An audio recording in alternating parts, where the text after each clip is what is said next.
you so much. Okay. To conduct this meeting wholly electronically and to effectuate both the emergency procedures authorized by FOIA and the emergency ordinance, this board needs to make certain findings and determinations for the record. It's a bit cumbersome, so I ask you in advance for your patience. First, because each member of this board is participating in this meeting from a separate location, we must verify that a quorum of members is participating and that each member's voice is clear, audible, and at an appropriate volume for all of the other members. Accordingly, I'm going to conduct a roll call and ask each board member participating in this meeting to state your name and the location from which you are participating.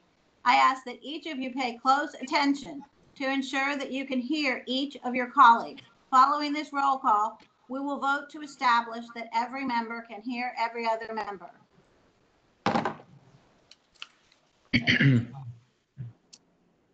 This seems to be in order of alphabetical districts. Mary Lipsey. Oh, boy. So, Mary Lipsey's in Springfield. Good. Oh, does that mess you up? Gretchen Bulova. Gretchen Bulova in Fairfax. Carol Herrick. Carol Herrick in McLean. Greg Wilson. Greg Wilson in Great Falls. Elise Ruff Murray. Elise Murray, Vienna, Virginia. Barbara Nave. Barbara Nathan Rustin. Ann Stuntz in the Vienna part of Fairfax County. Steve Sherman. Steve Sherman in Franconia. Phyllis Walker Ford. Phyllis? so Phyllis was here. Phyllis Walker Ford in Clifton, Virginia. Yeah, we got her. Good. Good. I think the hardest thing is remembering to unmute ourselves. Oh, now it's lagging. Okay. Barbara Peters.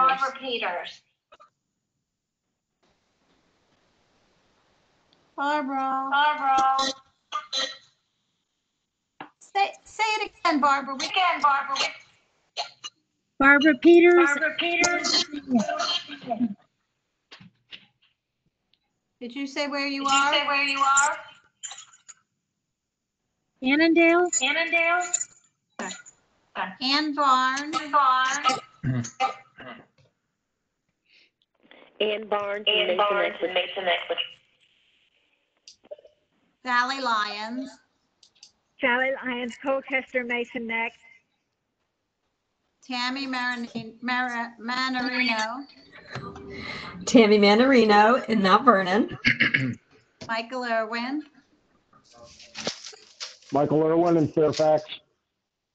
Lynn Garvey Hodge.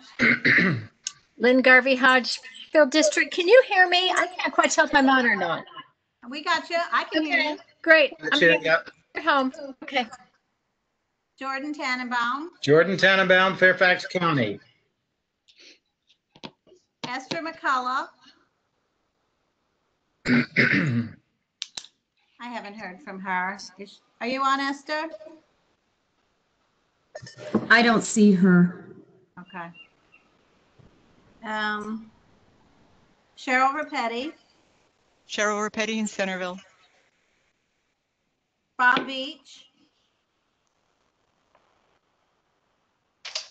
Bob? I haven't heard from Bob. Okay, some people are running late. So I'll put an X for now. And David Meyer is gonna be late, if at all. So we do have a quorum. Let me get the rest of my script. Ooh. At this point, I will pass the virtual gavel over to, I'm sorry about these sirens, over to Jordan. I got it. I just got it. So that I may be heard to make the requisite motion. And I just got it. I move that each member's voice may be adequately heard by each other member of the board. Is there a second? Second. Is that Jordan? Yes. Any discussion? All in favor, say aye. Aye. Aye. Aye. Any opposed? Any abstentions? Okay. Second, having established that each member's voice may be heard by every other member, we must next establish the nature of the emergency that compels these emergency procedures, the fact that we are meeting electronically, what type of electronic communication is being used, and how we have arranged for public access to this meeting.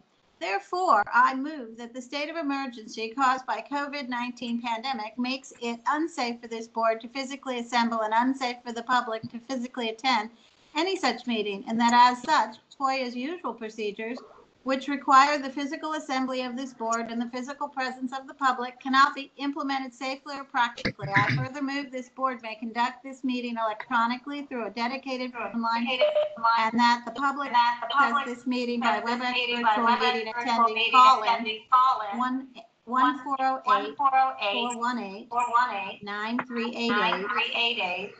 Event number 129-036-5981. It is so new. So moved. There a second? I'll second. Tammy Mandarino. All in favor, say aye. Aye. Aye. Aye. Aye. Opposed? Abstentions? Okay, done. Finally, it is required that all the matters addressed on today's agenda must address the state of emergency itself, are necessary for continuity of Fairfax County government, and/or are statutorily required or necessary to continue operations and the discharge of this board's lawful purposes, duties, and responsibilities. It is so moved. Is there a second? Second, Herrick. All in favor, say aye. Aye. Aye. Anybody say nay? Anyone abstaining? I get the gavel back. Thanks, Jordan. Got it. Okay. That moves us back to some more, here we go, some more formalities. Welcome to the regular monthly meeting of the Fairfax County History Commission for July 2020. Again, I am Ann Stuntz, the chair. Here are some technical suggestions to each of the panelists at this meeting. Thank you, Denise, for these. You've already told us some of this. The meeting is being recorded and will be posted to the History Commission's website tomorrow. It is very important that you keep your microphone off or on mute when you are not speaking to avoid feedback and echo, as well as hot mic moments. As the host, Denise will be able to keep an eye on everyone being on mute, but your assistance is appreciated. Of course, the hardest thing is to remember to unmute yourself. If you need technical assistance, please contact Denise using the chat function. Does everybody find that? The chat icon is located on the same row of icons as the microphone and video and looks like a bubble. Note, public business can be conducted using the chat function. Only use it for technical assistance. That's because a record of the chat is not saved, I believe. To be recognized by the chair, please use the raise your hand feature. Open up the participant window, click the hand icon next to your name to raise your hand. The chair, or Denise, will see the raised hand and will call on you. Make sure you unmute your microphone at that time. And if we don't see you, just start doing this. That's your backup plan. And it might not work either. And then you can write notes and put them up, and hopefully someone will see something. Regarding any commission member absence, we almost were everybody, but we have excused absences for David. And then, David's logged on now. I just got a text from David. He's logged on, but I'm not sure he'll be speaking if he's just an attendee. We'll see. But that's good to have him on. He's got a lot of interesting things to add. And who else were we missing? Robert arrived, I think.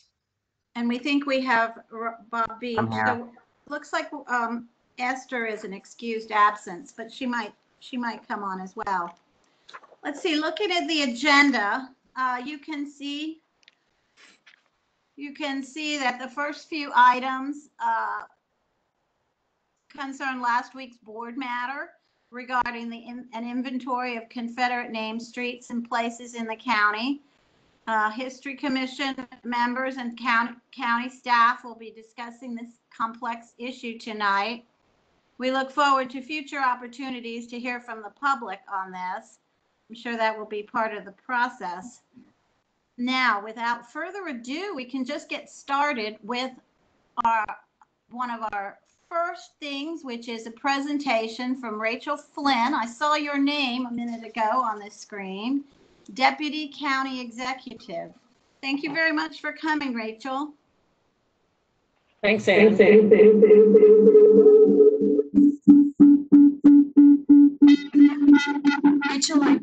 Rachel, I believe you may be logged in twice, and that might be causing the feedback. Okay.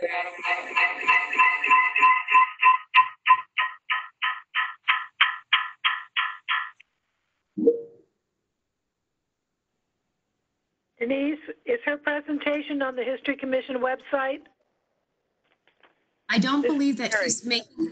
Hi, Mary. I don't believe that she's making a visual presentation. Okay, all I right. believe she's just addressing the History Commission. Okay, thank you. Can you You're hear me? welcome. Yes, much better. Thank you. Okay, great. Thanks. Nice to meet you all. Thanks for the work you do on this commission. Haven't had the chance to come see you, but what better topic than this? So this is quite a task that we've been given by the board. And I was listed as one of the deputy county executives along with Joe Mondoro. So the departments that will be involved are Department of Planning and Development, obviously. That's where Denise works. And we'll also be engaging with the library. So Laura Wickstead and Chris Barbershak will be involved, I believe. And then the Park Authority. So Liz Crowell and possibly David Gupta. I'm not sure, but we'll find out. And so I just wanted to provide those names. And the directors, obviously, you know, for Park Authority is Kirk Kincannon. Director of DPD is Barbara Byron. And Denise is, the head of her section is Leanna O'Donnell. So it's a lot of names, but I just wanted to provide them for you and get that on the record that these are resources for you as well. We'll also need to engage either our DOT or VDOT because of the street names, but that's something I wanted to check with all of you. Should we get names? It's sort of which way do you start? Do you get all the names in the county and then analyze them, or do we get a list of Confederate generals and corporals, that kind of thing, and then then see if any of the street names in Fairfax match that? So I don't know if you all had a way that you wanted to proceed, and if you want to work hand in hand with staff, or if you're going to form a subcommittee and then reach out to us. So we are open to your suggestions, but the board did want us to get back to them by the end of the year. There are several questions you've identified. One is, we've all been noodling about this for the last week because it's quite an interesting project. So we've been looking at it a lot of different ways. I think we probably will do a committee. We plan to have a committee that will work hand in hand. Actually, we'll be a committee of the whole because there's enough work here for everybody. But I think we'll probably have a working group that will be a little bit like a steering committee or just making sure that the tasks get done. But I know that everybody that I'm looking at would probably like to take on their own district at a minimum, because they know their districts, and we know we all know parts of each other's too. So I imagine we'll be sharing information around. With respect to the question on FC dot and VDOT, I always, in my mind, thought of the way I always start with this kind of project. In the old days, I would just use the index to my paper map, and I would go through and mark all the relevant names, most of which either will recognize or Greg will recognize. And because come on, generals. So my thought was that the best thing would be to get a list and be able to go through a list. So we have the full pool of possible names. It's probably just an enormous list, but we can work through it. An enormous list, I'm sorry, of the street names or the potential Confederate names? Speaking of the DOT, we're on the street names. Yeah. And there may be other, I don't know, between that takes care of street names. Somebody can give us the full list of street names, even better by district. Okay, so I'll work on that one by district. And then we already have the park information. Yeah, there's been quite a lot of back and forth. I know Barbara Nave has been in touch with the Park Authority and gotten their list and has worked with Liz on that. And so that's a big Mary, piece. I have a question. Could we get some guidance on just generals and officers, or are we looking at Sidney Lanier, who was a private? I think we could do that as well. Yeah, I mean, it's just Okay. how do you get every name of every Confederate? It does. Well, I think most of us would recognize it. I just wanted to ask if you just wanted the higher ups. No, I think everyone, but if you Google Confederate generals, I mean, they come up, or corporals, but privates aren't going to come up. I mean, you might get some, but every single one, I don't know that you'd be able to find that. A lot of those we might just know from all of our research and be kicking around. The motion says individuals who held military or governmental responsibility. So it doesn't mention rank. No, I don't think that would apply. Yeah. Okay, thank you. We had, lots of little questions come up, little and big. We might end up with getting the group together and putting a lot of them together in a list so that they can be talked about thoughtfully. And do we want to bother the towns of Herndon and Clifton and Vienna? They have Confederate names, possibly. I know Vienna's got one. That's a question. We don't do land use there, but it's not just a land use question. What else? Does anybody have some sort of fundamental questions of scope? We're really looking at the scope of the project and staffing of the project right now. This is Mary again. I'd like some examples of what it says, public places. Is that shopping centers, subdivisions, libraries? I think publicly owned. So it wouldn't be a shopping center. It would be a park, a publicly owned plaza, a publicly owned street. In fact, some streets are privately owned in the county. I mean, we could share those with the board just so they're aware of it, but and there's just a handful of those, like in Reston Town Center or Fairfax Corner. So it's not something that the public can necessarily go into. It's something that's publicly owned. Owned, yep. Mm-hmm. Okay, all right, thank you. That's a good question, Mary, because one part of the order says right before the right before the bullet points, Rachel, it goes, a full inventory of Confederate street names, monuments, and public places in Fairfax County and on Fairfax County-owned property. So it makes a distinction between Fairfax County-owned and just in.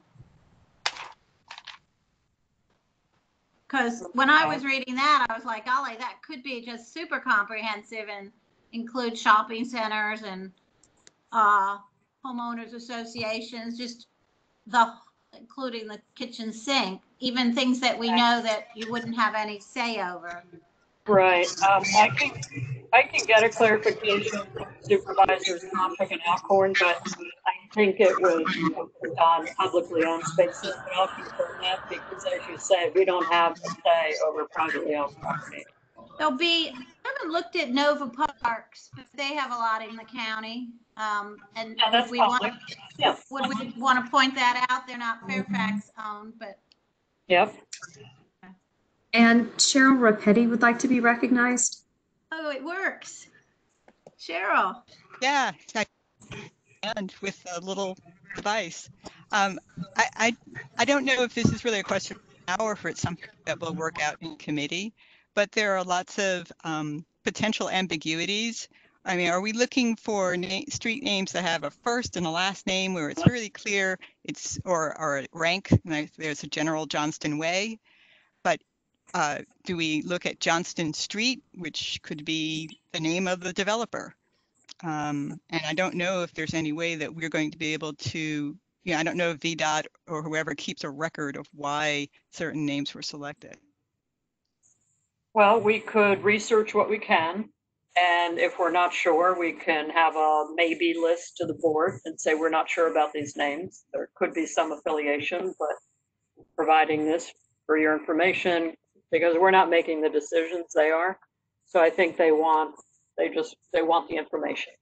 And so if it's sort of like the name Lee, we're hearing a lot about that. Was it affiliated with Robert E. Lee, the Robert E. Lee family?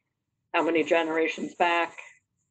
Harry Lighthorse Lee, was it a distant relative or did it have no relationship? So, and does it matter? It will be the final choice. Right, and that's up to the board. That one.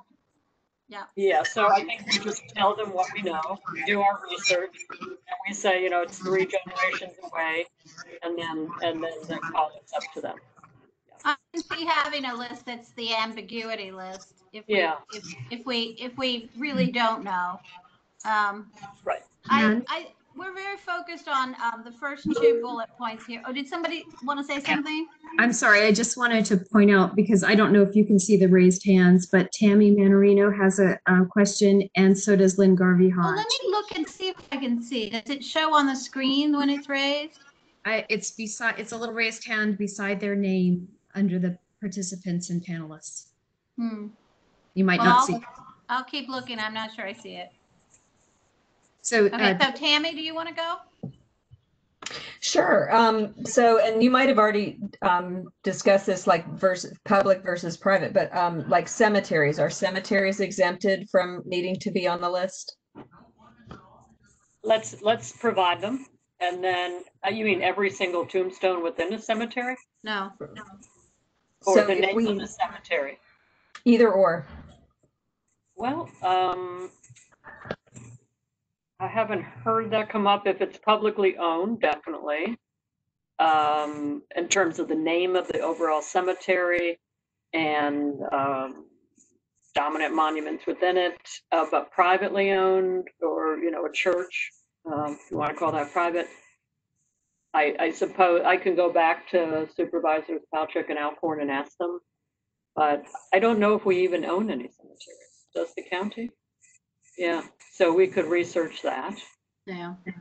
Yeah. Are you all aware? I know that there's one in the city of Fairfax, right on Main Street. I don't know if they own it. We've got the mayor on here, but I'm not sure he can speak. So David, you'll fill us in on that later, or we'll Google it while we're chatting. And Mary is here. There is Lee Chapel Cemetery, named for Robert E. Lee. Okay, and who owns that? It is a trustee now. They're trustees. So it's a nonprofit, just a group of folks? who- Yes, well, First Not United Methodist is the sponsor of it, but they do have family trustees. Okay. I think that's on that list that we provide to the board, and we say, you know, this is private enterprise or entity, and for your information, and then they will do with it what they will. And just one more thing, there are some cemeteries on Park Authority land, but I cannot think of any that would be a Confederate connection. Oh, I'm just going to jump in because Heather Bollinger just sent me a note and she says, can you let everyone know that the city owns the Fairfax Cemetery? Yeah, that's what I thought. okay. Thanks, Heather. So this part of the conversation is we're starting off appropriately so in the first 2 bullet points of the board matter. The first one is the list and history of places, and the second bullet point goes with that. That's the identification of the party responsible for renaming the street. That's referring to in the 50s and 60s if the street was renamed. I don't know if there are a lot of those. There are a lot of our names were the names from the beginning. I know one street in Vienna that was renamed in the early 60s as part of the 100th anniversary of the Civil War. Oh. Yeah, that's interesting, and they're on it. They're looking at it. Okay. But then the third bullet point gets to the implications. I mean, this next bullet point I can see being completely handled by other parts of the county in terms of, you know, if they've got our list to work from and see the nature of the kinds of places that are being described, the whole variety of streets and buildings and all that, then at this point, I could see them writing a part of the report, them being those who know legal implications and those who know cost implications, because neither one of them's us, and writing a helpful report of the implications and challenges of changing names. And then let's see if number four bullet points is working on guidelines. We can certainly get a start on that. I'll refer you. Well, let's grill Gretchen Bulova's on the call. Alexandria did kind of a neat project effort along these lines a few years ago with their ad hoc committee that was named by the council, the city council, Gretchen. And, right. So, and I can put in the chat the web link to that, but they put together an ad hoc committee to look at this, and it was a variety of citizens, and it wasn't necessarily the history folks that they tapped, but they met over a certain period and then made recommendations about street names, the Confederate statue, and a couple of other issues. And all of that information is all listed on the website, so you can go in and actually watch the meetings. But it's a very nice model if that's something you want to look at. I thought it was, Gretchen, because it's, I've looked at it a lot, and I think a number of us on this call have, because what was particularly impressive was the public aspect. It was, these were all public meetings. I suppose, given that Alexandria is fairly small, this first, the first phase that we're discussing in detail, the list, is a hard part for Fairfax County because it's huge. But in Alexandria, I guess maybe that part was kind of already basically identified. And then this amazing committee, it's a very nice webpage for the city to explain in detail how this process works, and it gives the final report. So yeah, look at that, Rachel, because it's a good model, and it's right here, right close. Okay. And similar issues. Okay, what else do we have for? I mean, we have to. It probably goes without saying. You've listed the usual suspects. We would expect all the names you said are the obvious ones, but I think there is, there are just other parts of the county that will be tapped for this project, or it might even be that the guidelines. If you look at the end, they want to do further community research and implementation options. So at some point, this is going to become a large public process, I would think. Yes. But yes. It looks like this part is working within the county to basically give a document to the Board of Supervisors that is help in making the next step. And it's a lot of county attorney's office. And again, Park Authority and ARB and anybody else that are relevant in terms of county boards and commissions. All right, what other questions? I'm just kind of rereading it. Yes. Yeah. I see a dot by Greg. Well, Yeah, just to, I'm trying to speak. go ahead, Going Lynn. then. Okay. All right. That's all right. I'm not quite sure when to insert this in the conversation, but I can tell you right now that the town of Clifton is highly in the throes of a lot of energy around this particular topic. And can you clarify a bit, Anne, how the town of Clifton then fits into this? I mean, it's obviously in Fairfax County, but it's kind of a standalone. I know for their ARB rulings, they have their own. How does that work, and what can I go back and tell them? We're having well, this is just my first question. I have one question after. We have a lot of consternation in the town right now. They're talking about changing street names, and I'd like to provide some clarification for them as they go forward. That's a question for Rachel or for the for Supervisors Halchick and Right. So right now, Lynn, it's just a fact-finding mission. We need to give them the data and do all the research we can in terms of what was the origin of a street we might not be sure of, in terms of the example somebody gave earlier about Johnston. So first things first, we'll get the research done. But the questions, Rachel, do we actually go to these towns and ask them for their inventory, or do it ourselves? Because we could do that. We could do that. Partner with them. I don't see. Yeah, I'd highly prefer to partner, because I think that's always inclusivity is always really important. I would agree, but no decisions will be made. Okay, I can take that back. My second question though is, and Anne, I don't know when you wanted to bring this up. Maybe we'll table it for a few minutes. Is the passionate letter that several of us received from Blake Myers, who does represent a lot of the folks in the Bull Run Civil War Roundtable on this particular topic. And, he wanted to make sure we had it for tonight. I was a bit astounded at how passionate it was.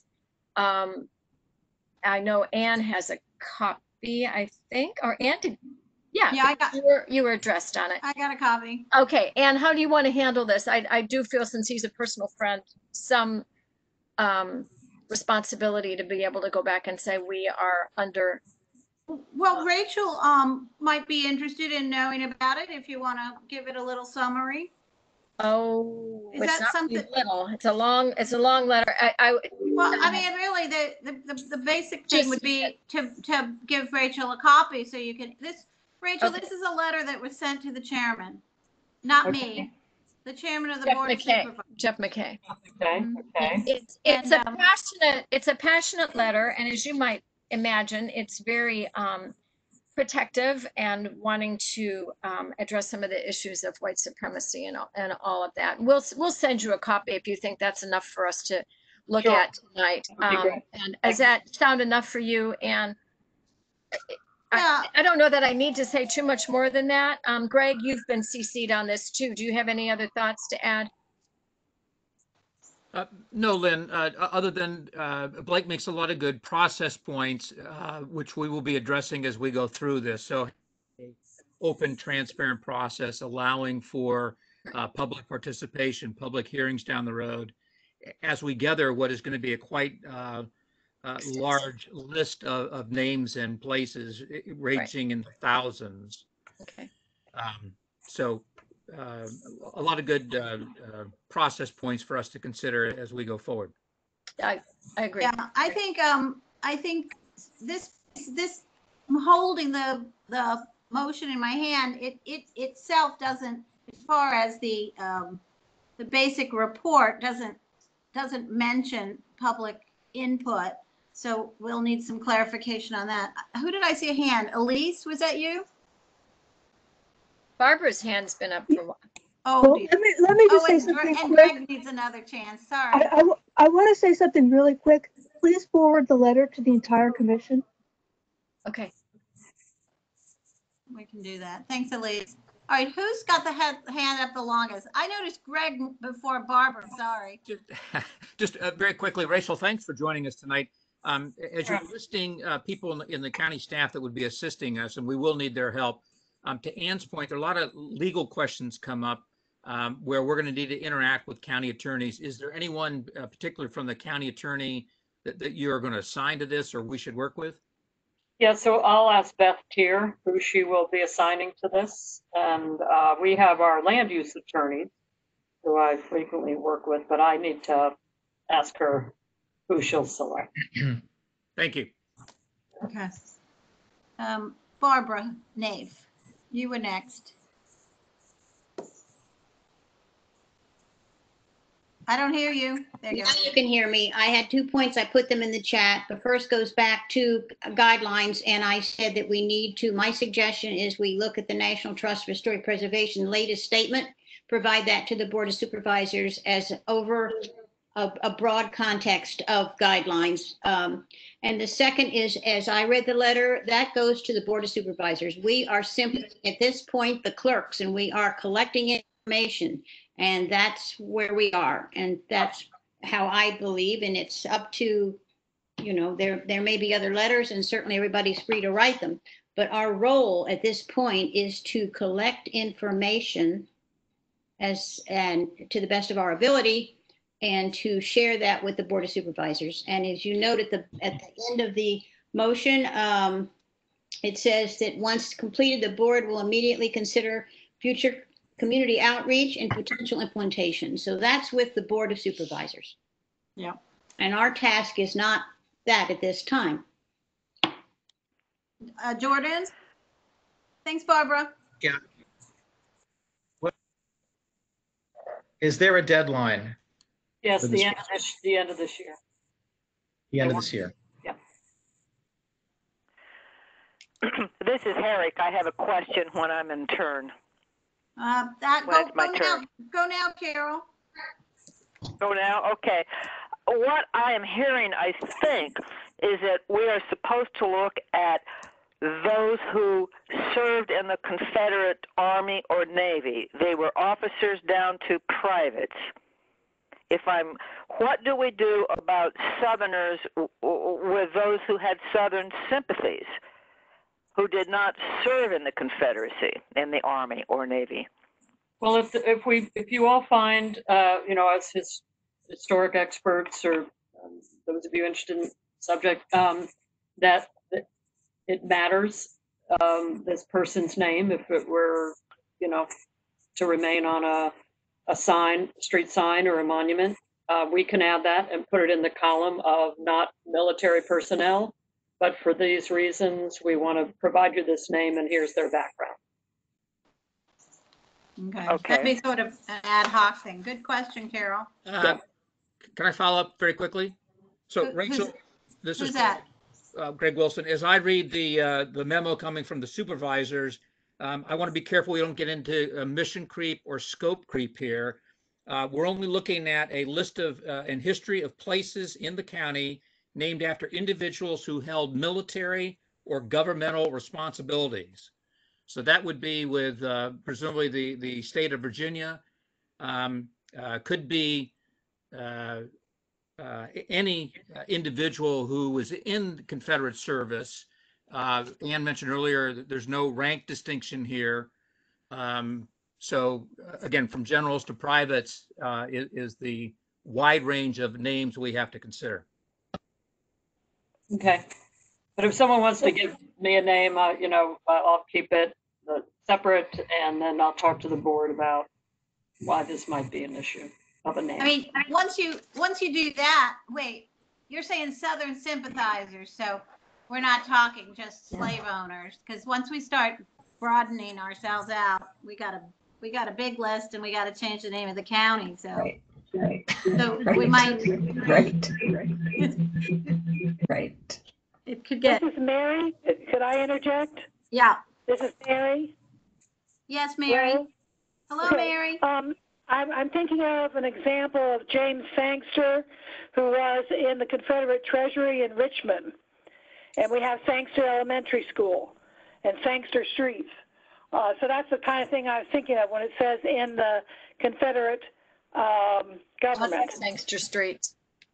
I think that would qualify. That's a government. Yeah, and there's Sangster Elementary School. I know we're not doing schools, but yeah. So it's big in Burke, and he's buried in Lee Chapel Cemetery. Lots of I have Sangster. one other question. Yeah. When we're looking at markers and monuments, I'm assuming that it would include plaques and rocks and trees. We have Mosby's Rock. We have Mosby's Tree. There are plaques around. They're not, on poles. I've been doing a lot of research, and there are plaques. Some of them are in Herndon and things like that are definitely, Confederate.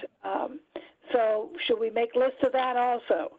Yes, because that is a version of a monument. A monument doesn't have to be stone or metal. Okay. Someone's might be a tree. So. Okay. We'll let the board. Now we're into our historic markers. Yeah. Our historic markers. Oh, I already got that list, Carol. I've got that. We've got Mary has volunteered to take on all kinds of markers. So that's useful. I saw some hands waving around on the screen. Is that Barbara? Barbara. Barbara again, and Mosby's Rock is on private land. So that's why we need a distinction.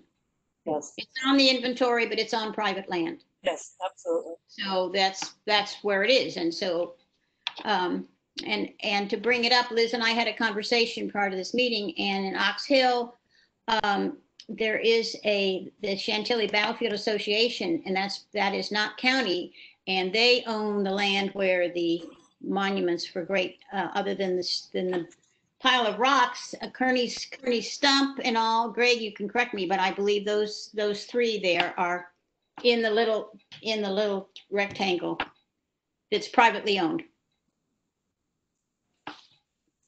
And unmute him. I suspect that as we keep going, we're going to either make decisions or seek clarification on all this stuff, because there's going to be a lot of complicated stuff. I mean, if we just wipe off private land completely, then it's a shorter list and it's less legally complex. I think it's worth providing these names only to help the board, so that if they're in a public meeting or they're approached by a citizen or whatnot, and they get asked about that name or that place, they know what this person's talking about. That's true. They could also just refer to their list and go, oh, let's see, Mosby's Rock. Yep, that is on private land. Yeah. All right. Are there more questions at this table? At this table? Oh, at all tables? Ann I hear a voice. and Jordan. Hey, Jordan. I have a question for Greg and for Lynn. Is this something that the Civil War Roundtable might be able to help with as well? I think that would be a great idea, and it would help encourage that theme of inclusivity that we talked about a little while ago. Yeah. I think that will help manage some of the passion that we've heard here, and so I can take that on. I don't know. Greg sits on the board. Greg Wilson sits on the board. Greg. Yeah, so I'll second what Ann said, that they will be a great resource when it comes to historic names. Great. Yeah. Yeah. That's a good idea, because we could work together, because to a large extent, our interests are aligned. Okay, anything else for Rachel? We've got, no offense, we've got the horse's mouth here. Sorry. I just had a question for Greg. Greg, you mentioned there are thousands of names. Is there an existing list anywhere? No, I was going to ask if anyone else had the list, because to my knowledge, and others can correct me, unless you start going to the rolls at the National Archives, and when we have to call that ourselves, this is potentially a huge undertaking to come up with that list. But when you said thousands of names, what's your resource there that makes you think that? Have you seen something or? Well, I've done enough research in the archives and with websites like Fold3 to know that there were, thousands of Confederates in Virginia. I'd have to, come up with a exact count for Fairfax County.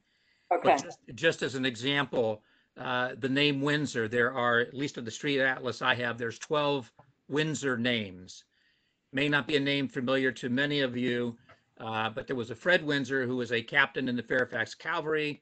Went on to join the 5th Virginia Cavalry, and he tried several occasions I can document to try to lynch my ancestor. So if there's 12 names with Windsor, we don't know if they apply to Fred or not, but that's we're going to have to track down each one of those 12 names and see how they were named. Are they related to him or not?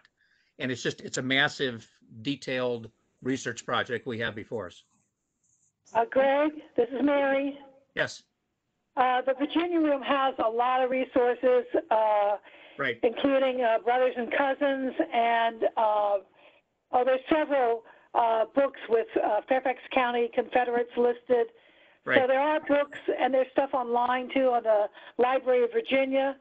It will take a lot of time to compile it all if we want to put it all in one list.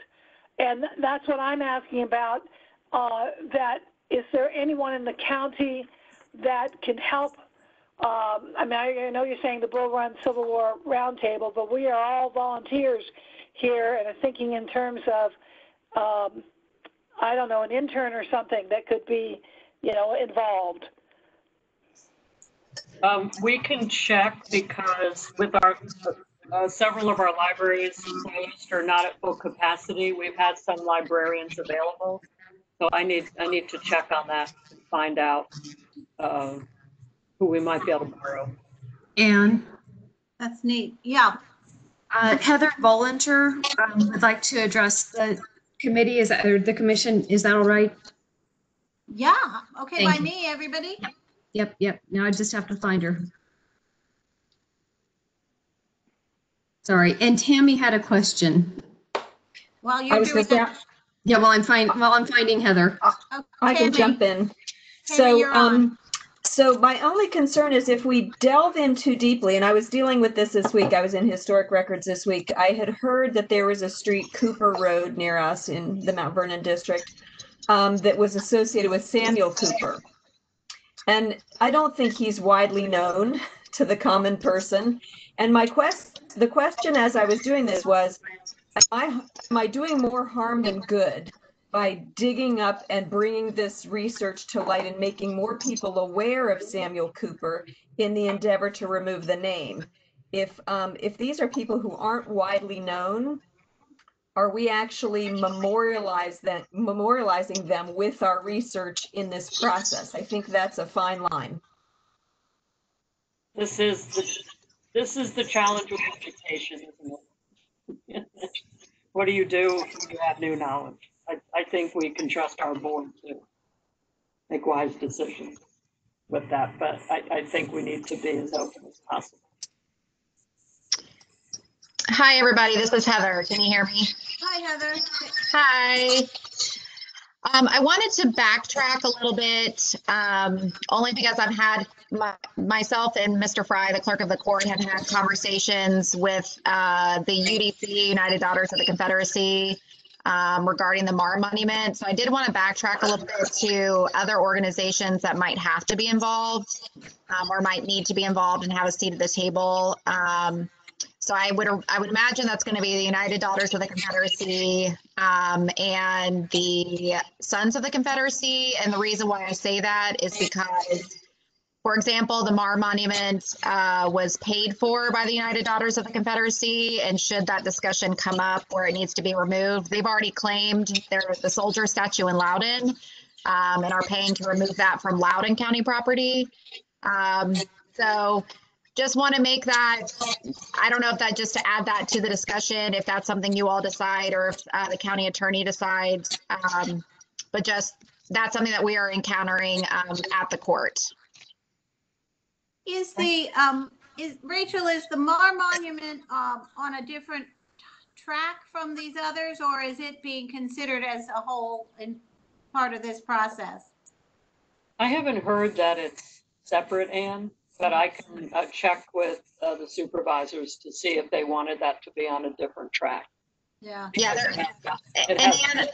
And sorry, this is Heather again. I'll just interject, just so that you know. I mean, obviously, you all know that Historic Records fronts 123, and so there, there have been demonstrations there several days in a row.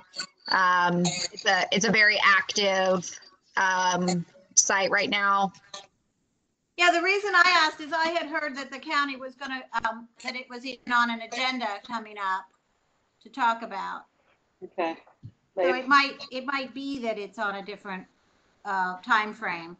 Okay, I'll find out. Okay. Okay. All right, I don't see any faces here. Hold on, everybody disappeared for a minute.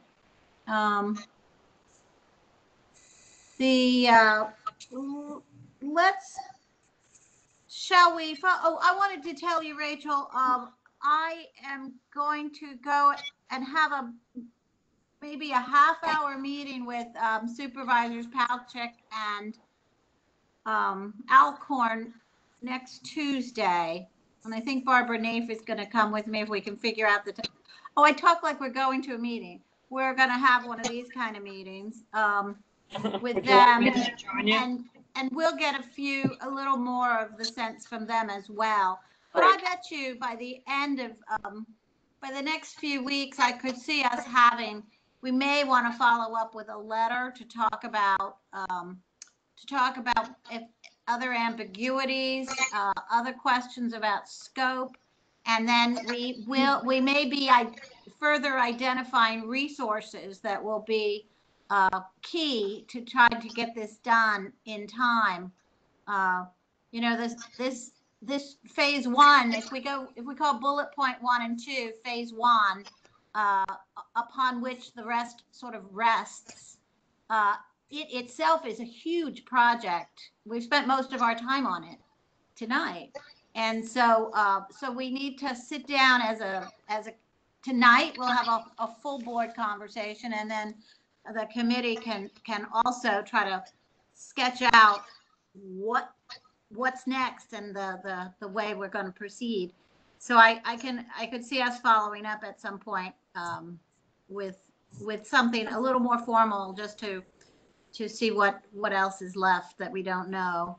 And then we're all starting on the same page and agree that we're all looking at the same stuff.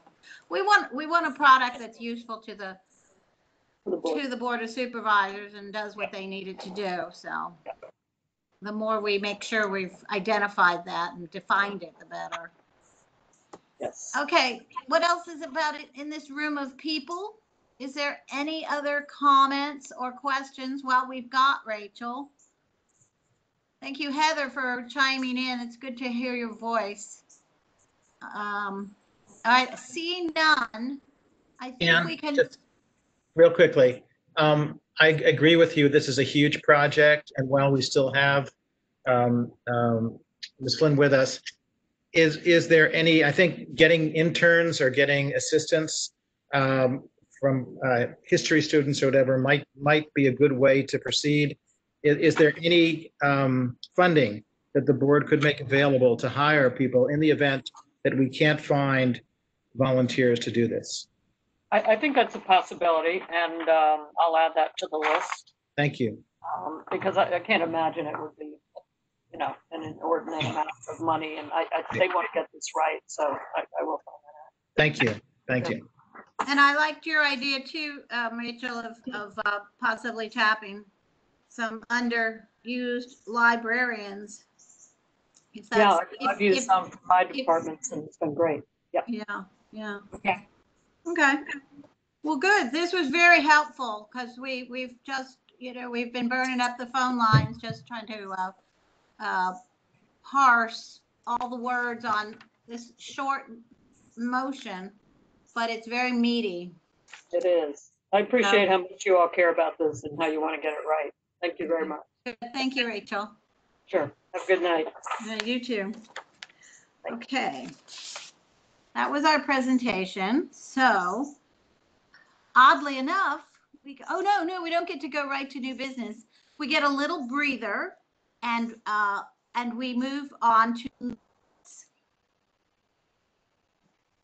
Did everybody get a chance to look at the minutes and Fred, or have you noticed anything at the last?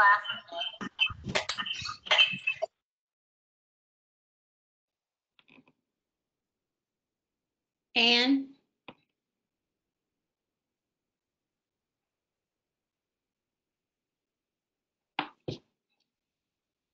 Anne's lost. We lost Anne. Where'd I go? I've been unmuted. Wait, am I here? Can you hear me now? Yes, okay. I can hear you. Is there a motion to accept the minutes and pay the clerk? Yes. Who said that, Barbara? I second it. And somebody seconded it. I second Jordan. Jordan got it. Sorry, Greg. All in favor, say aye. Aye. Aye. Anybody opposed? Anybody abstaining? Okay, this is the one to accept the minutes as distributed and to pay the clerk. Next is treasurer's report. Barbara Peters.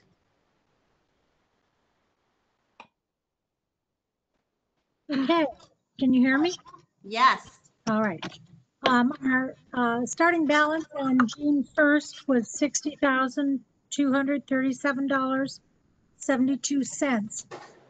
We paid our membership with the National Alliance for Preservation Commission for $150. We paid Winifred for the May 6th minutes, and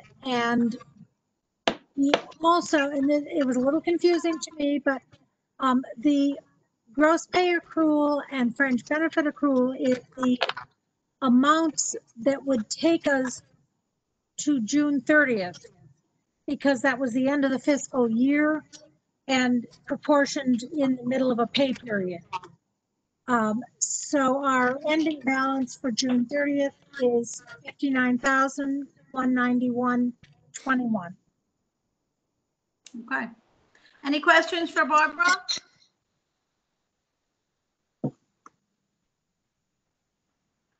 Okay. 8 p.m. 8:05. Look at where we are. All right. Thank you, Barbara. Next is new business. Now that we've had a breather, let's talk about Confederate memorials in Fairfax County. The 6/23/20 board matter. We have, like I say, we've talked about everybody being on everybody's got to work on this. It's a big, big project. I think it is the sort of thing that we're all interested in doing and trained to do. I would like to see a kind of a work group. Let's see, where's my list? Listen to this. Barbara Nave has agreed to chair the work group or working group. Thank you, Barbara. And the people who have spoken to me and have sort of so far hit the ground running with a lot of effort and interest are the following: Mary Lipsy on markers. Both Carol and Greg have been very engaged. Barbara, of course. Myself, I would be part of one of these. And Tammy. Tammy's done. I want you to tell us. Actually, perhaps if we think we have time, we can give. Mary could give a report what she's done so far on markers, and Tammy could tell about the form that she's filled out. I've talked to Phyllis if she would be interested in serving on the working group, and she'll get back to me on that. So that's just, those are the folks who are going to try to. We're on this. Most of this is committee of the whole, but in terms of just being and figuring out what questions to draft and send back to the, if any, to send back and to do some of the interfacing.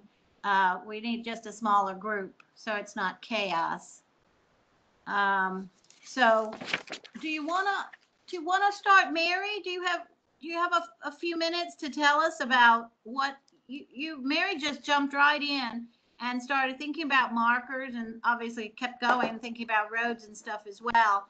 But talk about where you are with markers so far. Okay, well, first thing I did is list various kinds of markers: History Commission, the state markers, Civil War Trail markers, Park Authority markers, locality markers, like there's a 100 Mil Defense League, etc., miscellaneous plaques, etc.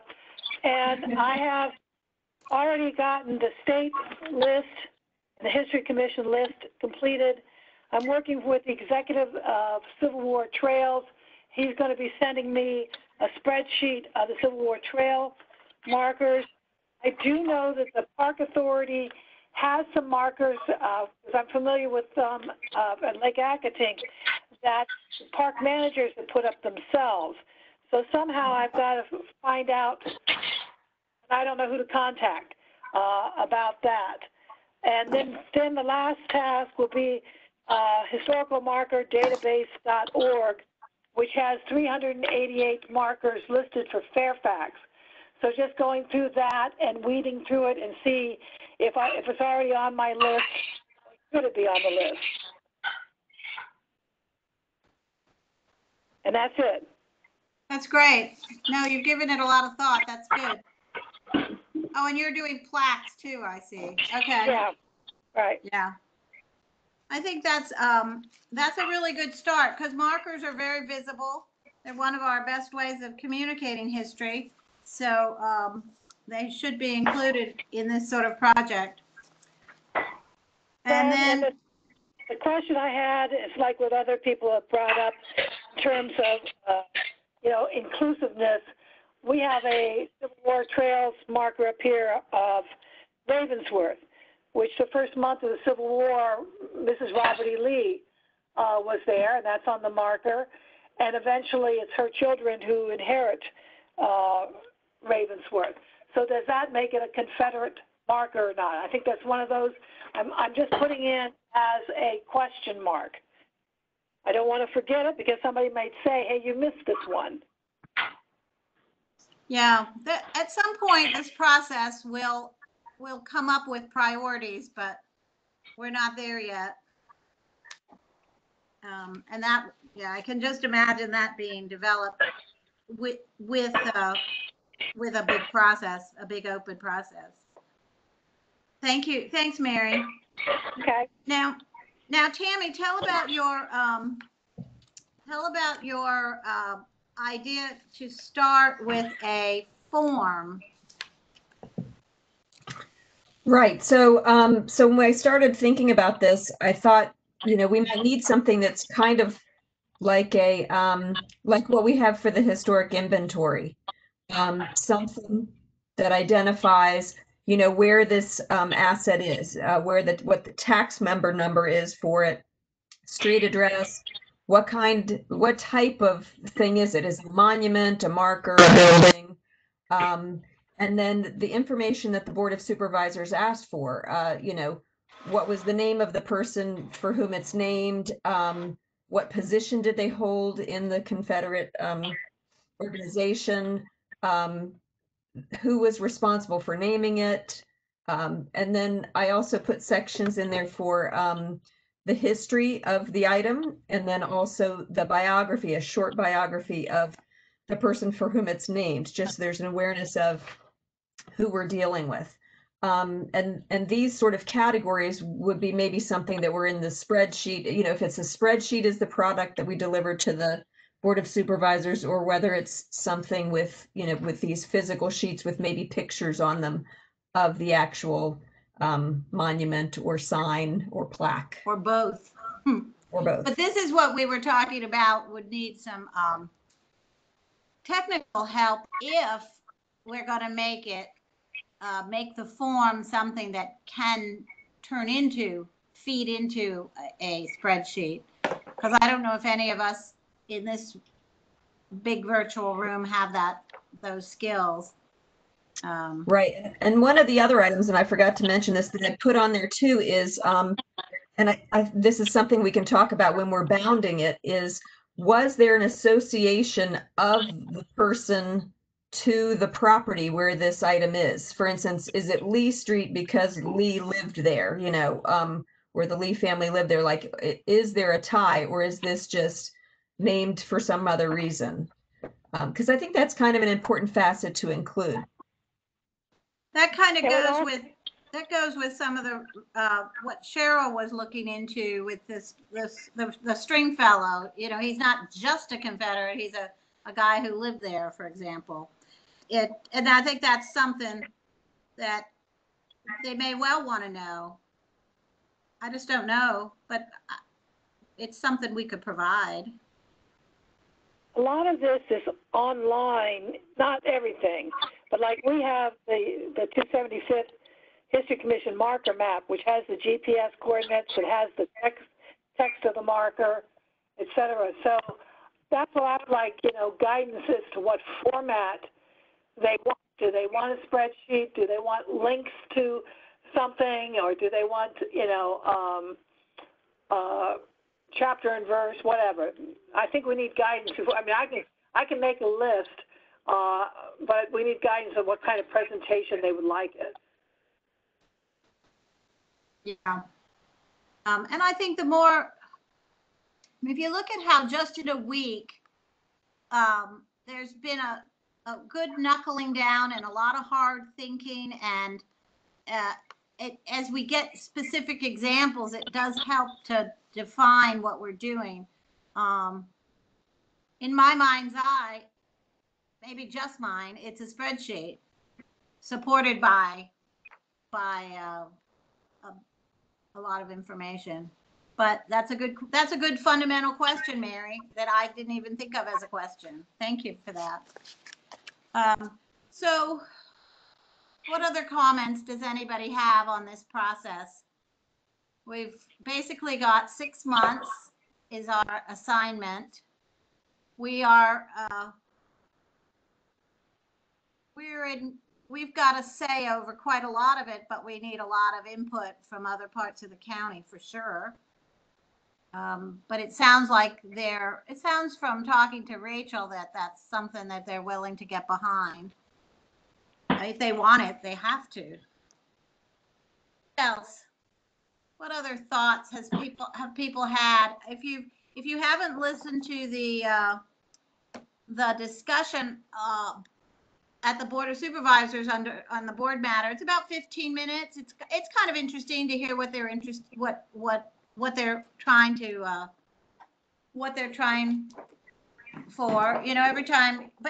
Every time we talk to them or listen to them, we we get a little bit smarter about what they're looking for. Barbara, did you want to say anything? Barbara Naif, did you want to say anything as?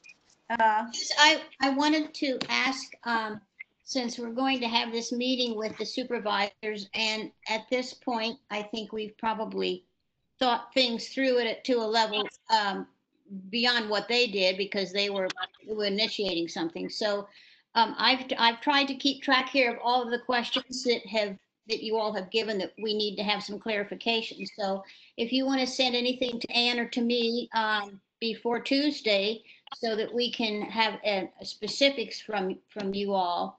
Like I think one is the question of the public, but if we have interest groups that are participating with us, that to me is a different thing. And so I would like to have any questions you have, we could perhaps get clarified through the two supervisors. That's a good idea. So that meeting is sometime on Tuesday afternoon.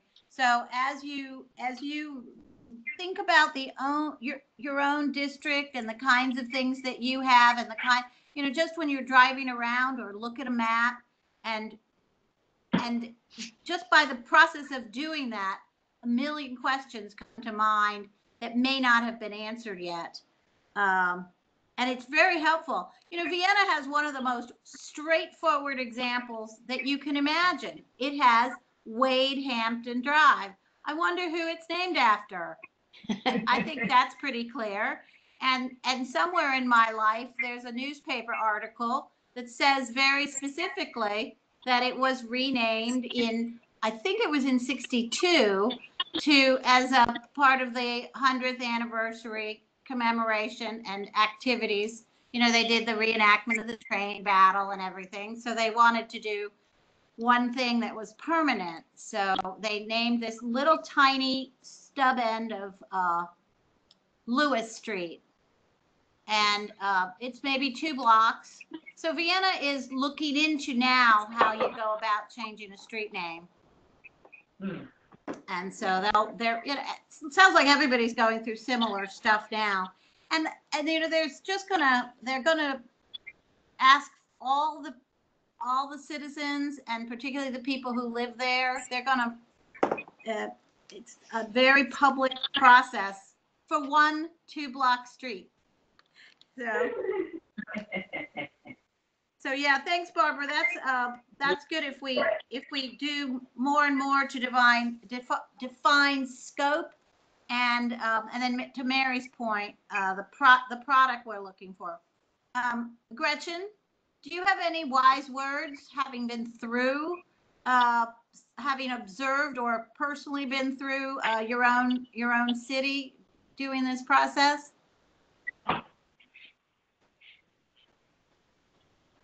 You're on mute.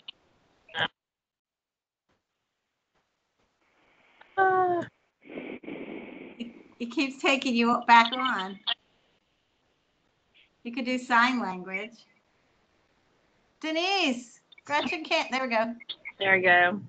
No, I mean, I think you guys have really thought through all the different parts of it. I think we're in good shape to kind of come up with a plan and move forward. I think we're doing it. It's very much what do we call it? Fact finding. Mm-hmm. And I thought it was, I didn't know whether to be insulted or what by Barbara's saying we're the clerks collecting information. So, but you got to start with that. Unless you want to start with just the stuff people think of off the top of the head, but that's not very methodical. Okay. Well, shall we, if there's nothing more to discuss and no action to be taken at the moment on this agenda item, other than I don't know if we need a vote of any kind. We have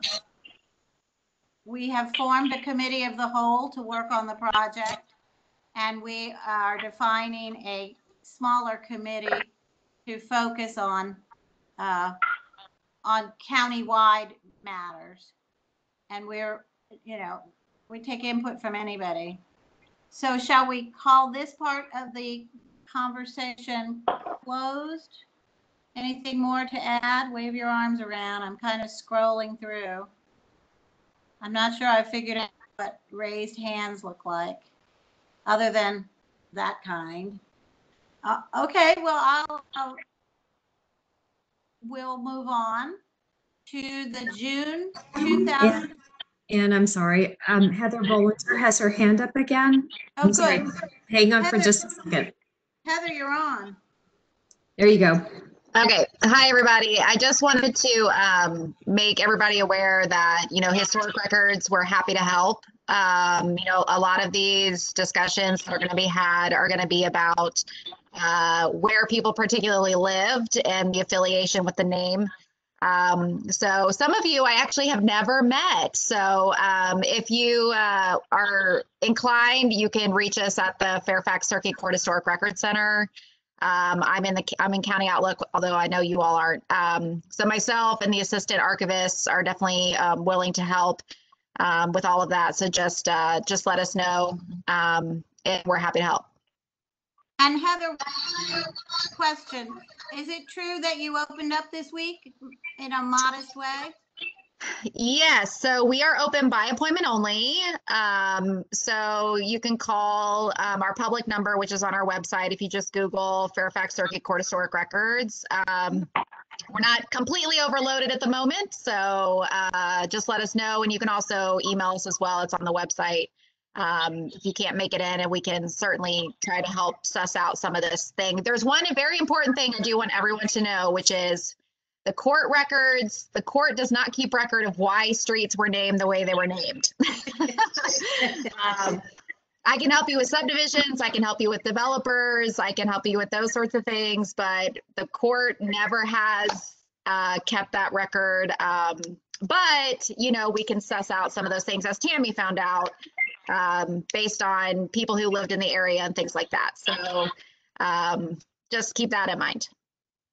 I mean, I've never looked at old board minutes, supervisor or planning commission. I wonder if there's going to be anything to be found in there, but we can ask. Yes, and I will add, so Simran Davi is the new county archivist, and the county archives maintains the Board of Supervisors minutes. So, after 1870, when the Board of Supervisors was founded, it takes a little bit of time, but you had to make the application process to the board for your neighborhood, for your subdivision. So I would strongly suggest that, if you're especially looking at developments or neighbors or neighborhoods, and even some things pertaining to VDOT, you can contact the county archive for the board's records. So you have the board's records and then the court records, which should hopefully give you a good picture. Yeah, that's good. Thanks a lot, Heather. I saw Greg's hand up. Yeah. Oh, Lynn. And can I say something? I think we all need to also remember Joe Marinucci, who has done several presentations at our history conferences, who's done a tremendous amount of work and has put together a presentation called Streets and Their Names and Their History. That's just sort of the gist of it. So let's not leave Joe out of this. He's probably done a lot of research for us already. That's fantastic. Yeah. Yeah, good. I'm glad you know. Okay, anything else? I think we'll stay in touch on this over the course of the month and get started on in some fashion on your own district, and the smaller committee will work on finalizing the kinds of information using Tammy's form. Because we got to start somewhere in a methodical way, but don't wait for it, because there's oodles you can do just keeping a list. Okay, that's the end of that new business item. The second new business item, and did you see we squeezed in a third, but it won't take any time at all. The second new business item is the National Trust's statement from June 2020 regarding Confederate memorials. I hope you've read it. It's very beautifully written. Was it 2017, Barbara, that we adopted the statement that the National Trust made at that time. Yes. Which was different, but you will have been sent that this month. So I thought that it would be appropriate to talk about if this is something that we would like to adopt. Barbara? I wanted to, you all received a copy of the letter that we sent to the Board of Supervisors in September 2017, because not all of you all were commissioners at that time. And this was right after Charlottesville. And the letter explains everything. And we adopted a policy, and we quoted the then National Trust position. So this one is updated very recently. And this is when I said earlier that I thought that we could, along with guidelines, perhaps consider recommending to the Board of Supervisors that these be part of the guidelines, simply because they're so detailed and so thorough, and they give you a broader context. So they're well worth reading, and the fact that they have questions and answers is even more beneficial, I think. So thank you. We the letter we wrote under Carol's signature in 17 in September, we wrote, we voted at that time, we voted unanimously to acknowledge the National Trust position, and then we took a small quote that we particularly agreed with. We agreed that if we were asked to respond to the board on anything, we would respond in the context of this statement. We agreed if individual citizens contact commission members and want to advocate for a particular view, we'll encourage them to contact their supervisor. So we wanted to see if you want to do a letter like that at this time, if you've had a chance to read it, or if you'd like to have a chance to think about it and read it and then deal with it next time. So this is the National Trust statement on Confederate monuments from June of 2020.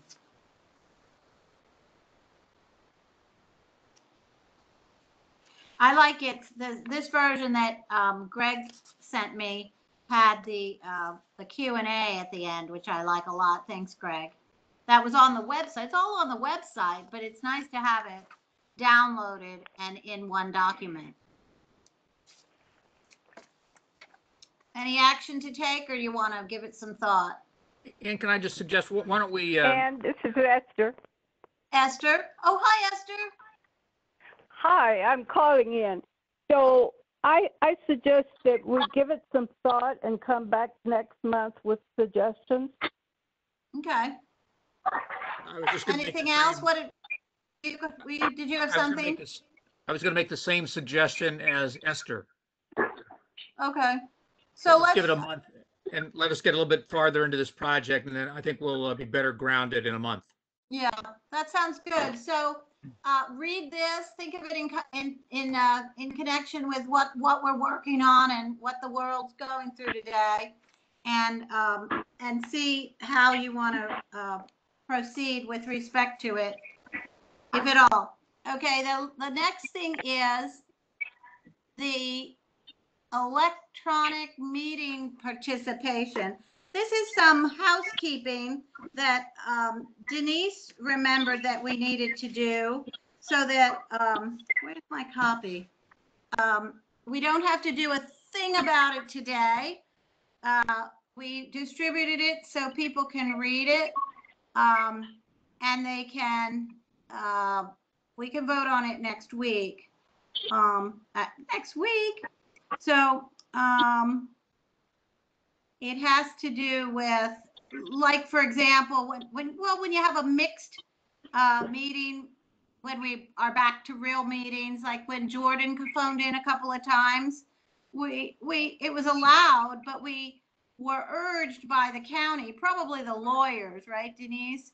We were urged to have a policy about it, because if we have a policy about it, then we're on firmer ground when we do something like that. So that's what, did the lawyers prepare this, Denise? I think Yes, so. yes, Anne. So thank you for doing it. So have a look at that, and there's some language for a motion to accept it, which we'll have for next time. Are there any questions? I can't find my copy. I'm sorry. I would have read you every word. So you're lucky. So have a look. Okay, any action? No, we're going to take action the next time. Any other new business? No. Unfinished business.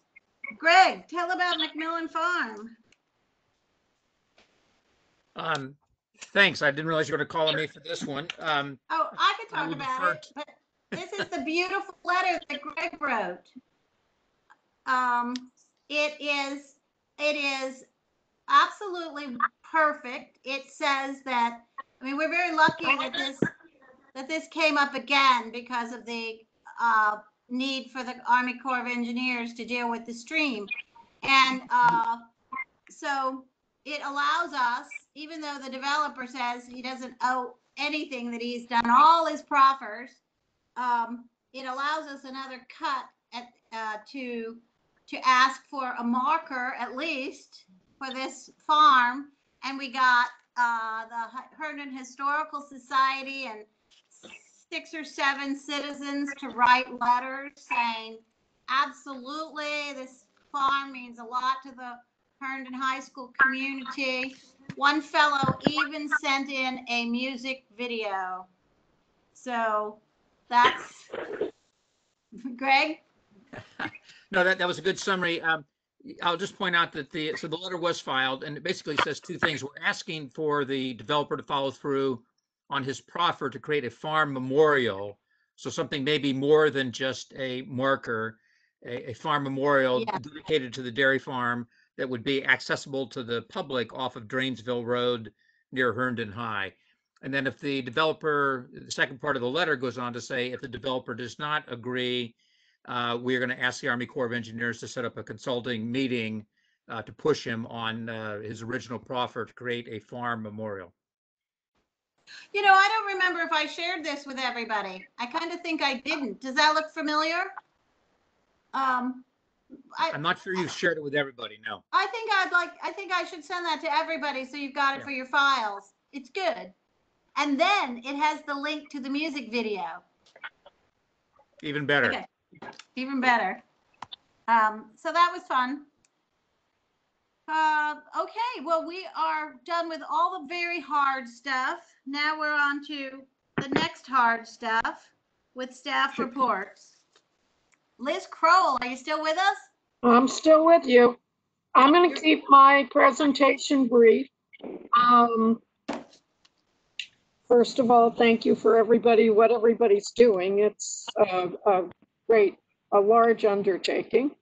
But anyway, moving forward, things that the Archaeology and Collections Branch staff has been doing. We have had, we and Heritage Conservation and Fairfax County Park Authority Planning, among others, have been meeting with a consultant to discuss the future plans for the collections facility for archaeology and museum collections.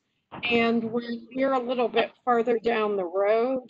We will be coming in and making a presentation to the History Commission and also eventually to the Architectural Review Board on that, but it is moving forward, which is very positive. As well, just as I mentioned last month, our staff has been able to continue with field work. We're carefully social distancing, so people are going to the sites in separate cars, doing their work, and the lab work is being done again by staff. And so we have been able to be successful with that. And we're in the process of writing up a scope of work for phase 2 archaeology at Riverbend in those areas that have high archaeological potential, that are associated with the abandonment of one trail and reconstruction of another. As well, we've done some small amount of work out at Confederate Fortifications Historic Site. We've been doing some work with Department of Public Works Environmental Services on some of their stream restoration projects. We've done some review of archaeological reports that have been done as a result of recommendations for development plan review. And as well as working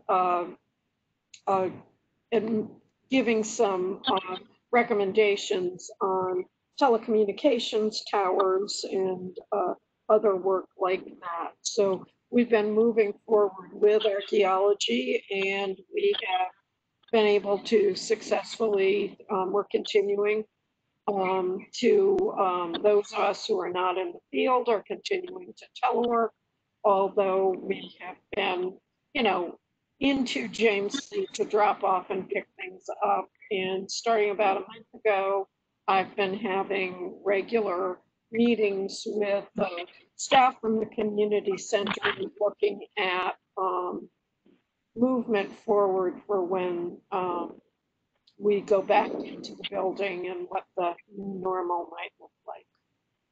So anybody has any questions, you can go with that. And Winifred, I will be sending you that.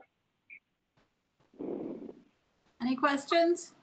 It's really wonderful to hear everything you're continuing to be able to get done. I mean, that's the biggest story of this whole pandemic, is how creative people are. Barbara, do I see a hand? I wanted to tell you all, this is Liz's, in quotes, vacation week. So I thank all the work she's already done for us on the question of the Park Authority markers. And what she sent to me just before the meeting that I will share is an edited list, a large one that which dealt with all Civil War. And now what she has, I can share with you, are the Confederates. So thank you. Oh, good. Giving us your vacation time. We really appreciate it. So that's it. Thank you so much. You know, Denise has been doing a little of that too, I hear. But it's best if we just don't even know, so makes us feel bad. All right. So next we have, is it Megan on today? Did I see you? Yep, I'm here.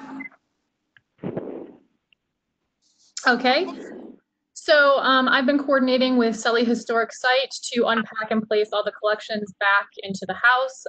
The second and third floors are completed, as well as the hallway and the east wing on the first floor. We're currently working in the dining room and the parlor. I think those should be finished possibly tomorrow. And then next week we'll focus on kind of cleanup and figuring out the supplies and kind of last touches. I attended the virtual meetings for the collections facility schematic design that Liz referred to earlier. I submitted the June artifacts blog post to the PIO, which highlights a silhouette that's normally on display at Sully Historic Site. I created a virtual museum collections word game, which was posted and highlighted to the virtual exploration center. I partnered with Eleanor C. Lawrence Park to produce a history mystery game for social media, and so they've been continuously posting those. I provided photos for a reprint of a Sully cookbook that's sold in the visitor center. Oh, good. And objects from the artifacts blog continued to be highlighted on social media. For operations and maintenance projects, staff is coordinating with PIO to develop a virtual tour for Oak Hill Day 2020. Staff is reviewing the script and planning for production by the end of July, with the tour to go live in September. The staff is working with WJE to create a treatment plan and a historic structures report for Mount Gilead. Staff is moving forward with creating a treatment plan for the 5 outbuildings at Sully Historic Site. This report is also through WJE. The historic property inspections are still occurring frequently in order to prevent vandalism. The GIS map of active and potential resident curator program properties is now complete and is available on the RCP website. Oh. And for volunteers, the HSVC hosted a successful landscape cleanup at Drainsville Tavern with the Young Men's Service League on Wednesday, June 17th. A total of 10 volunteers assisted with removing overgrowth encroaching over the property. All volunteers followed social distancing protocols. And the next volunteer event will be on Wednesday, July 15th at Ashgrove House in McLean with the Young Men's Service League again, and no more than 10 volunteers will be allowed to participate and social distancing will be enforced. So those are my updates. Wow. So how does the Sully project compare to others? Has it just been utterly enormous, or is it just another everyday thing for you? No, I mean, it's a pretty enormous project to remove everything from a house, 3-story house, and then put it back. And not just, it's bad enough to move your own home, but this is historic artifacts. Yeah. It's a museum collection. We had a great crew, a lot of people obviously helping us on the front end back in January. We had a lot of people from the sites, some archaeology staff helped, but obviously now the unpacking is taking a little longer because we are trying to enforce those social distancing protocols, wearing masks and everything. So it's a much smaller group of people, but we have been able to make very good progress. We started June 1st, so it's not, it's just July 1st today. So I think we will be, like I said, we'll pretty much be done tomorrow in terms of unpacking everything. But then there's finishing touches. And then I think Sully will need another few weeks after that to put everything back together, put the food out and things like that. And then we're reconfiguring the way that some of the rooms look and things like that, thinking about reopening and social distancing and what makes sense. So we've been working through that as we're unpacking. So yeah, that's it will look a little different when you go. So good, very impressive, big job. Thank you for the update. Laura Whitstead, are you here? And I'm sorry, may I jump in for just a moment? Who's that? This is Denise. Yes, sorry about that. David Brookdale had emailed me that he might have something to address the committee, and I believe this would be his opportunity if he wanted to. I just wanted to make sure he had that opportunity. Are you here, David? Yep, I am. Hello, everyone. Hi. Yes, I believe that there has been some discussions with the History Commission about the situation at Mount Gilead House in Centerville, and Ted McCord being the tenant there.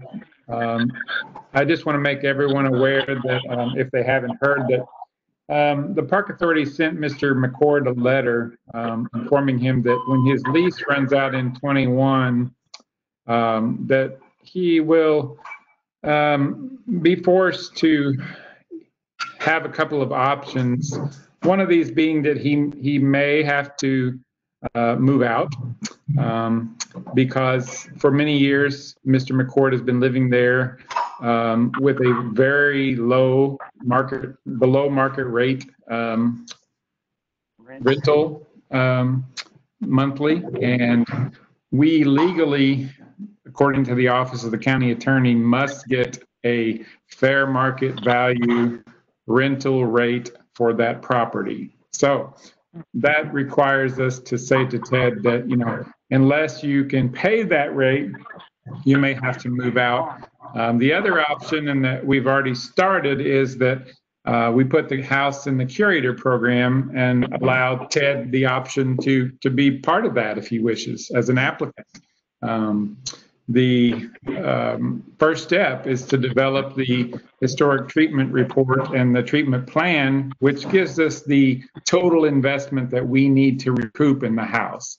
So that's where we're at right now. We've started the treatment plan.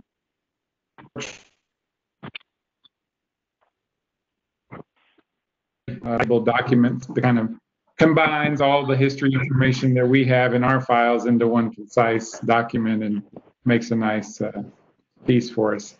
But anyway, I would be happy to answer any questions that you have about that, but I didn't want any misinformation out there about what was going on or what was happening. We're not forcibly kicking him out.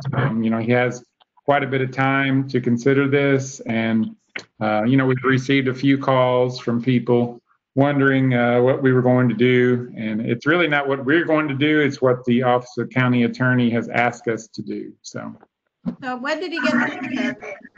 in March. March. I believe it was the 25th, but don't quote me. Okay, March is fine, as opposed to yesterday. It's good to know. And then when's his tenancy not being renewed? I want to say it's in April of 21, but I can forward you the letter if you'd like to have a copy of it. I kind of be interested in it, because that's a big change. He's been there a long time, hasn't he? Yes, he has. But please understand that the house really does need some serious conservation currently. It's starting to deteriorate in a lot of areas, and with someone living there who doesn't have a great interest in doing that type of work, he's happy with it as it is. We're going to be facing even more costs if we don't do the work now. So within the next couple of years. Well, thanks for letting us know. Any other questions for David? Well, I just want to let David know. Can you hear me? Yeah. Yeah. There is a lot of concern among the historic groups in Centerville that the Spears House and the Mount Gilead houses are being put into the resident curator program. They were never nominated to be in the resident curator program. Consistent with the master plan for historic Centerville Park. There's some noise on the. Sorry. I think I have the mic too close. That somebody's shuffling along. There. Sounds quiet now. Okay, ready. Okay. I guess I would dispute that, Cheryl. We don't nominate properties through any type of process other than we have a criteria that we look at. And those two properties certainly fit that criteria, which I'd be happy to share with you. Yeah, well, you'll be receiving a letter, and we'll be talking to Supervisor Smith, and this is it's not a question about Ted's tenancy. That is not a long-term solution, but these are supposed to be public buildings, public facilities, and so we need to understand how the resident curator program is consistent with that. There are also issues of historical integrity. Well, actually, the resident curator program does have a public component, which easily would satisfy that. How do you know that it would easily satisfy? I mean, well, currently you have the Sears House open once a year. And we would like to have it open more often. I don't want to debate it here. It's not an appropriate forum. I totally understand, but I'm happy to discuss the situation with you. Sure. Thank you. Okay, that's good to know. We all like information, so thank you for sharing that, both of you. Yeah. All right, any other questions on that? Thank you so much. All right, we are done with that with you guys. Next is Laura Wickstead. Greetings all. Nice to see you. It's been a long time. Yes. So we've all been working from home and doing a significant number of research requests. Chris has been working hard on transcribing oral histories, building on Commissioner Herrick's beginning work, and then interns have been working, and now there is an oral history page from the Virginia Room site on our local history guide so that you can see what's going on with oral histories. Staff has also been indexing manuscript materials, slides, early city directories, funeral homes, creating every name index for local history materials. So the being at home has offered a great opportunity to do a lot of work that has languished. Chris had the opportunity, he had an invitation to do a walkthrough and photograph Paul VI High School, the former old Fairfax High School. So that's received documentation from him and will be in the archives of the Virginia Room. He also wrote and gave to Chair Stuntz a history, just wrote it this past week, history of the naming and redistricting of Fairfax County's magisterial districts. And just kind of a brief window into how that kind of research is done, looking about names and where did names come from. I used county resources, used materials that individuals had written in the Virginia room, used newspaper resources. So we're still at home. Next week, staff is going to the library. You may have heard about curbside delivery, just like picking up your Chinese takeout. You come and pick up books. And I think that within the next few weeks, libraries will open for express use, we're calling it. We want to encourage people to come in, spend 30 minutes and go back out. So not that lingering for a day, which so many folks enjoy spending hours at the library. That's not going to happen, but we'll be open sooner than later, I think. And all the talk of hearing Ms. Flynn talk, and you all, of course, you know the Virginia room, Chris and I and Elaine, we're thrilled to work with you all and help in every way we can with this naming project that is the Board of Supervisors. So we're at your service. You know where we are. We look forward to working with you. Great. Thank you, Laura. I should share that report that Chris did, because it is pretty wonderful. You know, he was probably asked about it a week ago or 2 weeks ago. He did it in 2 days. And it's quite something. I think you'll all enjoy it. I've written a note to myself to do it. And you guys, the Virginia room figured out how to get our mail to us finally. And it's all here. And it was a drop off. It was, Chris treated it as a hold, and he dropped it off on the table and I picked it up. So I am sending you, I've started sending you just snapshots of some of this mail. It's almost all cell towers, and we're quite late on some of them. But hopefully, if they're important and we've gone past the time, I do know that DPD gets copies of these things too, so they will have caught some of what we didn't catch. Because of, I mean, there's some mail from the end of March in there. So Dan? Thank you. Yeah. Oh, question for Laura, if you got 2 seconds. Yes. Laura, so thanks for the report. Good to see you. Curious if Chris was able to find the answer to Supervisor Luscus' question about the origins of the name of the lead district. I think it's in the report, and which I happen to have up on the left side of my screen. Here, give me a second here. You don't have to answer it now. I just was curious if he was able to answer the question. Yeah, in fact, and Anne will forward the report to you. Great. If I remember correctly, there was, it wasn't indicated. Well, was it for a specifically, or I think he found a newspaper article that had a line something like for the Lee family in honor of, but it's in his. Yeah, that's what I'm remembering that too, Laura. I was looking at the person who spoke about Lee. Obviously, it was Supervisor Lusk. Supervisor Lusk, and he really got himself to the point. I mean, he kind of said that it almost doesn't matter anymore, just by the way it looks. Not quite. That's not quite how he said it. But he said Virginia Room tried to figure out what Lee it's named after, but the perception issue might trump that. Correct. Oh, so that's I'm looking at the paragraph. If you want me to read it really quickly. Sure. All but Lee district appear to have been named after geographical locations within their districts. It is not conclusive as to whom Lee district was named for. 66 years after the creation of the townships on February 27, 1936, the Herndon News Observer article provides a possible answer stating, when the county was organized, one of the 6 units was Lee district, which was named for a famous family of Virginia, the Lees. Yeah. Thank you. I was talking about this with Heather Bollinger at Historic Records, and I think she had looked into it previously. I don't know whether she and Chris had connected on it.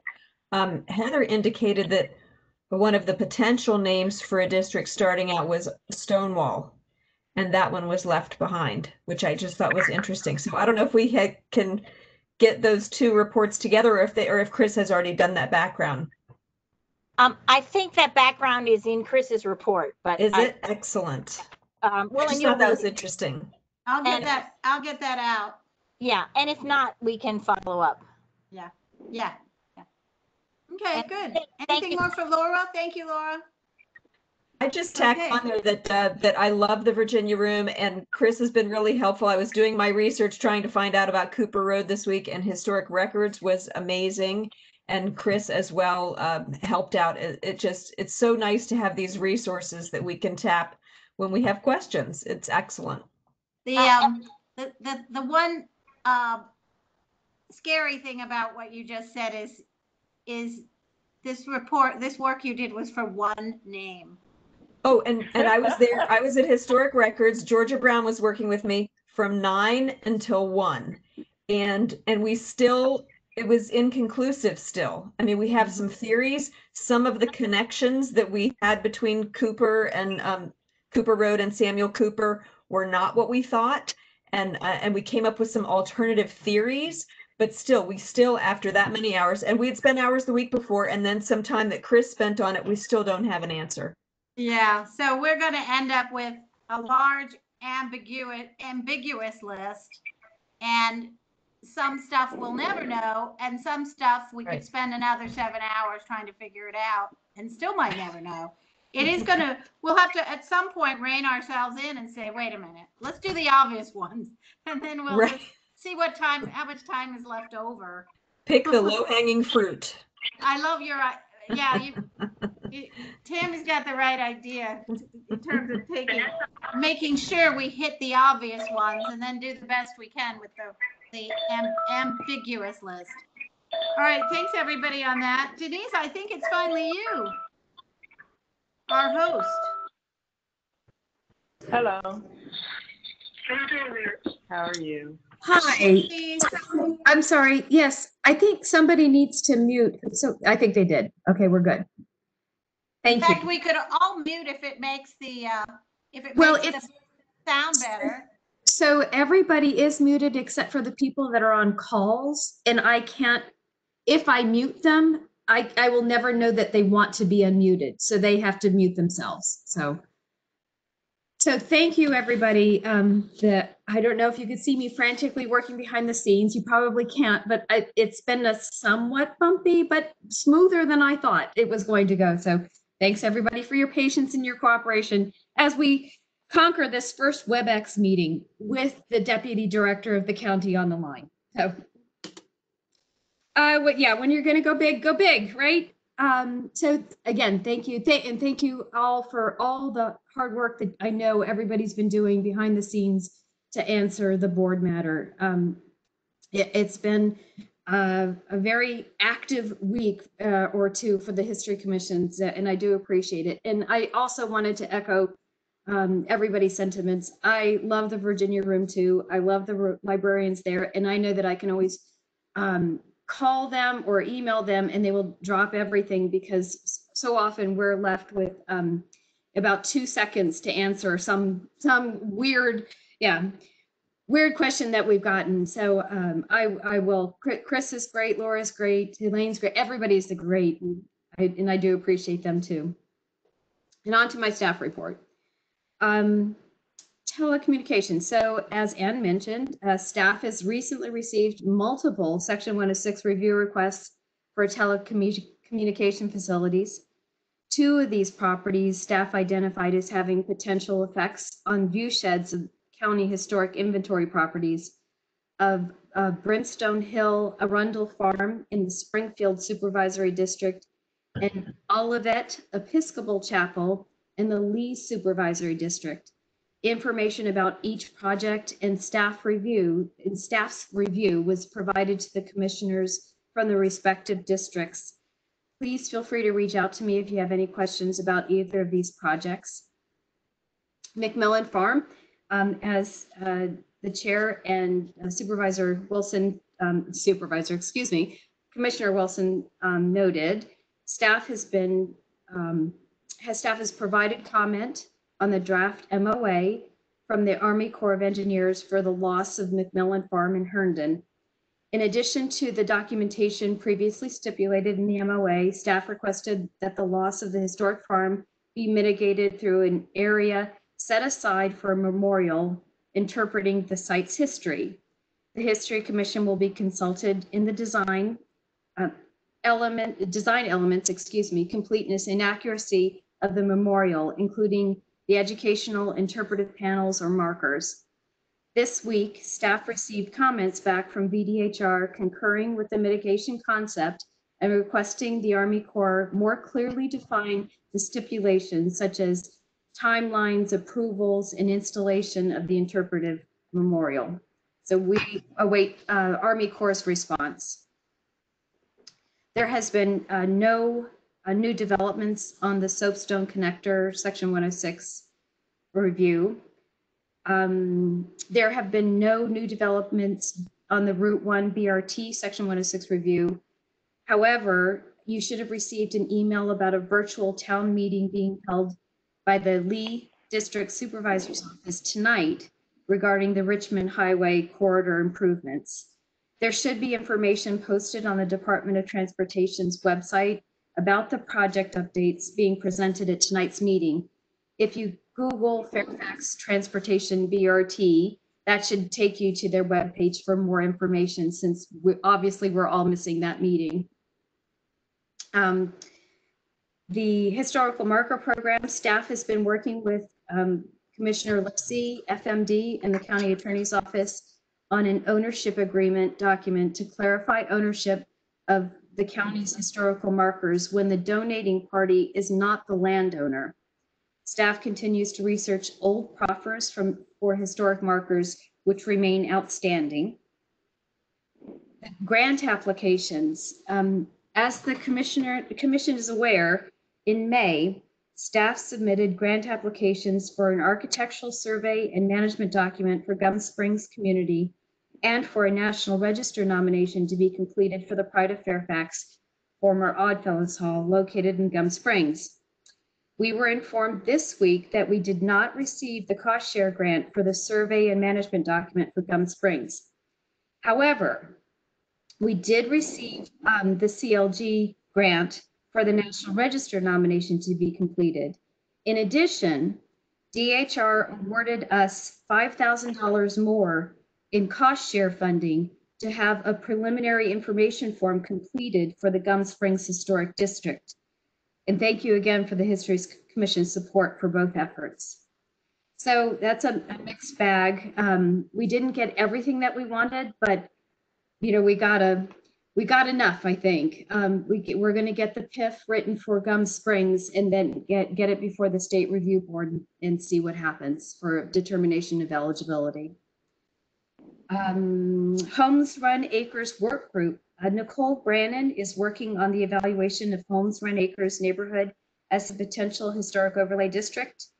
As a part of the process, DPD will be convening a work group similar to the Holland Hills work group, consisting of homeowners from the neighborhood, county staff, and hopefully 1 or 2 members from the History Commission and ARB. The work group will meet once a month for approximately 6 months, and on the 3rd or 4th week of the month, beginning in August. There may be a need for more meetings depending how quickly the process moves. As of right now, the meetings will be virtual through the WebEx platform. Thank you to Commissioner Mike Irwin, Providence District, for agreeing to participate. If there is another member interested in helping, please contact Nicole Brannon, surname and Brannon, BRANNAN, at fairfaxcounty.gov by July 15th. Or if you want to just email me, I'll get your contact information to Nicole. And that's my report. Thank you, everybody. Denise? Yes, Jordan. Yeah, for the sorry, but to go back to the 150-foot monopole, the FCC project. So were the commissioners briefed on where we are with the 106 case on that, or? No. Okay. Would you like to brief them? Yeah, because and I think we may need to, I'd love to get some sense of their support, because I've been writing letters on behalf of the commission to the, I guess, to the consultant for the FCC. And I just want to make sure that I'm not out too far ahead of my colleagues. This is a 106 case. It is, the agency is the FCC. The issue is that I see is the determination of the area of potential effect. It's a visual impact. Primrose Hill appears to me to be an property eligible for the National Register. The Department of Historic Resources, the Virginia SHPO, looked at the project and said no effect. I don't think we have enough information to make that determination. So I've asked for more information. Specifically, I've asked for graphics that would show the visual relationship between the potential eligible property and the 150-foot monopole, which appears to be about about a half a mile away, they say. And it seems to me that and then they've agreed to mitigate, which suggests that there might be an effect if they're mitigating by painting the monopole a brownish color. So this is a little complicated because there is a nationwide programmatic among the Advisory Council and the FCC called the Nationwide Programmatic Agreement for Review of Effects on Historic Properties for Certain Undertakings approved by the FCC.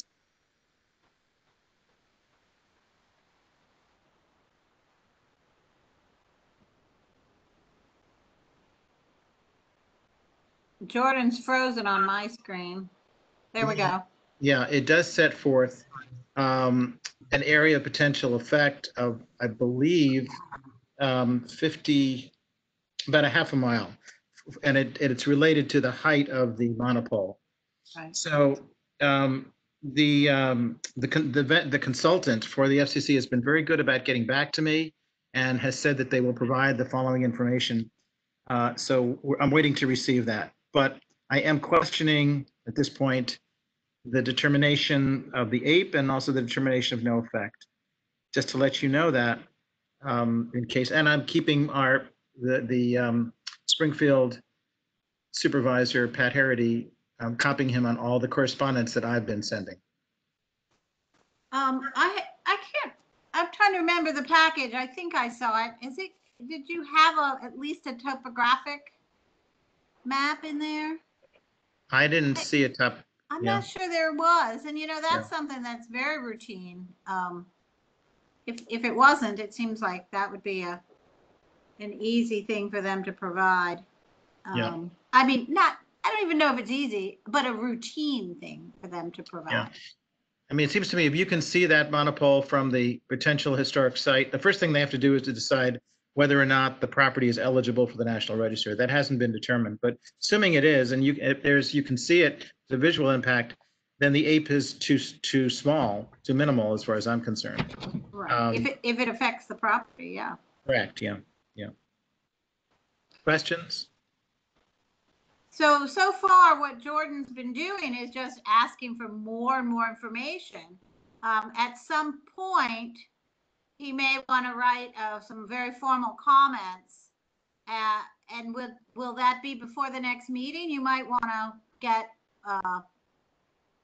we might want to have a motion authorizing you and me to formally, so far it's just been data collection, really, trying to understand the extent of the problem. But if you need to make normally when we make formal comment in the course of a formal process, we get a motion to that effect, basically asking Jordan to be the lead or to work with the chairman to produce whatever the formal letter is asked for in this case. So if that's going to happen before the next meeting, maybe that's something to do now. Yeah. I anticipate I'll probably get that information before the next meeting. So it would be something. Can you think of what the time frame is? 30 days from sometime? I don't know because we received the reason why I've been commenting right away is because we received the request a while back. So we're kind of playing catch up here. So you really do want, as soon as you have enough information Yeah. to make a formal request, you want to be able to do that. Correct. So I'm hearing that you are looking for a motion, maybe you want to make one, or somebody can for you, to ask that you respond to this in a timely way, expressing our concerns. On behalf of the Historical Commission. Correct. On behalf of, Yeah. So. Would somebody want to make that motion? I'll do it. I move that Jordan create a response that documents the History Commission's concerns to be sent. Second. Any more discussion? So this is the concerns with respect to the Section 106 review of Brimstone Hill. Monopole. And the monopole. Right. Roughly half a mile from Brimstone Hill on Arundel Tavern on the inventory. Yeah. So any discussion? Any questions for Jordan? I'll call the question then. It's all in favor of approving this motion. Please say aye. Aye. Aye. Aye. Any opposed? Say nay. And abstentions. All right. Thanks, Jordan. Yep. Thank you. Madam Chair. Whose voice? Ann? Yes? Mike Irwin. Hi. I need to go on record as abstaining on this. Okay. We have one abstention, Winifred. Thank you, Mike. Okay. Thank you. Good. I guess then we can go into committee report, starting with inventory. Elise? Unmuting. There's nothing to report for the inventory this month. Okay. We guess we need a meeting because there's a few in from Denise, right? Yes, we do need a meeting, and Denise and I will work out setting up a WebEx for the inventory committee. Oh boy, WebEx. Thank you. Mary Markers? Yeah, I'm here. I'm wondering about a question with these. Can we just do a conference call for a committee meeting? Yes, if that's what you would prefer. If, the documents and all I could send to you to get out on the History Commission website ahead of time and also get it to the committee members? Yep. Yeah, no, that works. It has to be the kind, the official kind, like the AT&T or the Fairfax County system where you can make it public.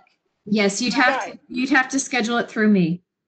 Right. Okay. All right. I may be considering that. So marker committee, we have many proffers, as Denise said, that I've been working on research and need to be moving forward with. So I consider in the next couple of weeks we set up a conference call to do that.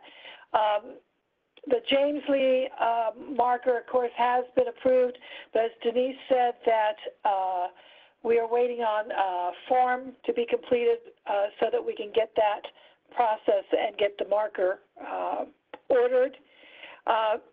Cheryl, I will be sending you updates to our website. Primarily, it is that our cost of the marker is out of date as of May 2020, and I'll be sending you those so that you can look at them, and at our next I guess the next History Commission meeting, we can send it to everyone and see if there's any problems with it. And my final thing is a resident contacted me about the possibility of a marker called The Slavery Trail of Tears. That's a working title, but this is the story of slaves that were marched through our county on Little River Turnpike on their way south by the Franklin and Armfield slave dealers in Alexandria. And we discussed he was going for a state marker, and I suggested a History Commission marker. So he's thinking about it and getting back to me. And of course, we talked about documentations, et cetera. But it sounds like a wonderful addition if we can, carry through with it. And that's it from the marker committee. Hey, Mary, can I ask you a question? This is Gretchen. So David got a copy of that as well because it's a constituent. And I'd like to be involved because this is our site. And I want to make sure that the information reflects the same content that we're finding. I think that's a great idea. His major source that I know of is a Smithsonian magazine, and I will send you the link to it. I have it, Mary. Yeah. I'm not printed it. It said it was going to be 30 pages on my computer, so. Yeah. But that was his major source, and I was talking about that we would need to possibly get some more documentation. But yeah, we need we're working on the primary source for that whole article because there's no citations.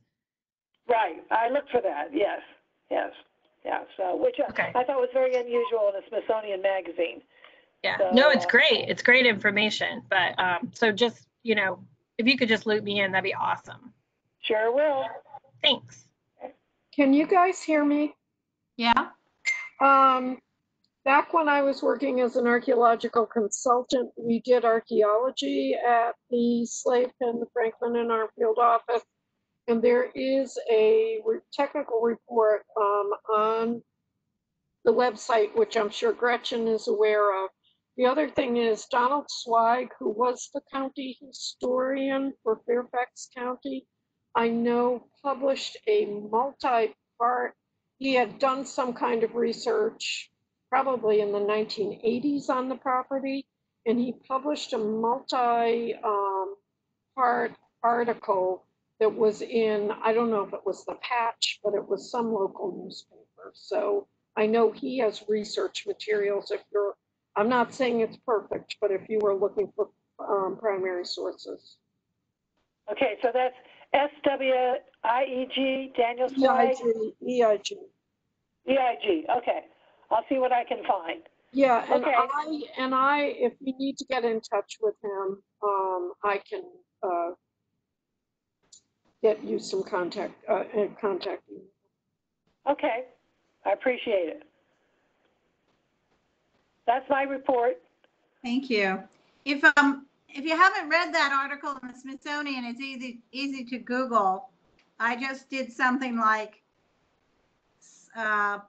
Slavery Trail of Tears. That's all I did, and it was the first thing that article comes up.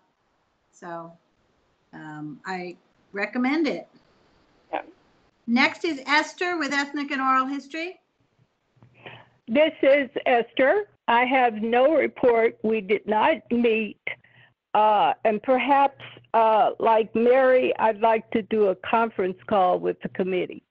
So I'll be contacting Denise. I can see the attraction. It's a little less involved and everybody can participate because everybody's got a phone. That's a good idea, Esther. Bob, do you have anything to add on resident curator? No.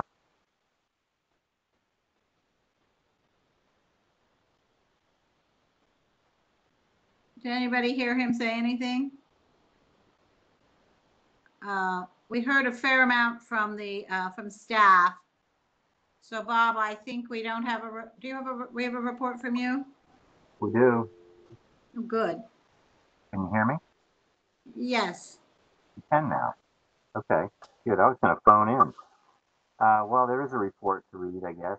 You know, I would recommend, I don't know that everybody's as bad as me, but I can't hear you as well as I could hear the others. Why don't you go to the next report and come back to me? And I'll dial in. Oh, no, I mean, it's not terrible. What's everybody else say? You think you can hear? I'm seeing some thumbs up. We can go with it now. It's okay. It's muffled. It's muffled a bit. Okay. It's just a little bit of down in the well stuff going on, but not too much. Well, I'm down in my basement. Maybe that in my bunker. All right, the resident curator program. The curator's upcoming projects at the Hannah P. Clark and Yeti properties include removing the brown paint from the wood floors. Staff is working with Public Information Office to determine next steps for conducting the evaluation team of the Lake Elos Valley application in virtual format with public view. Process for Service Sources mission or submission, excuse me, of a special exception application for the Elmore farmhouses in advance of the SCPA lease is currently under review with county zoning.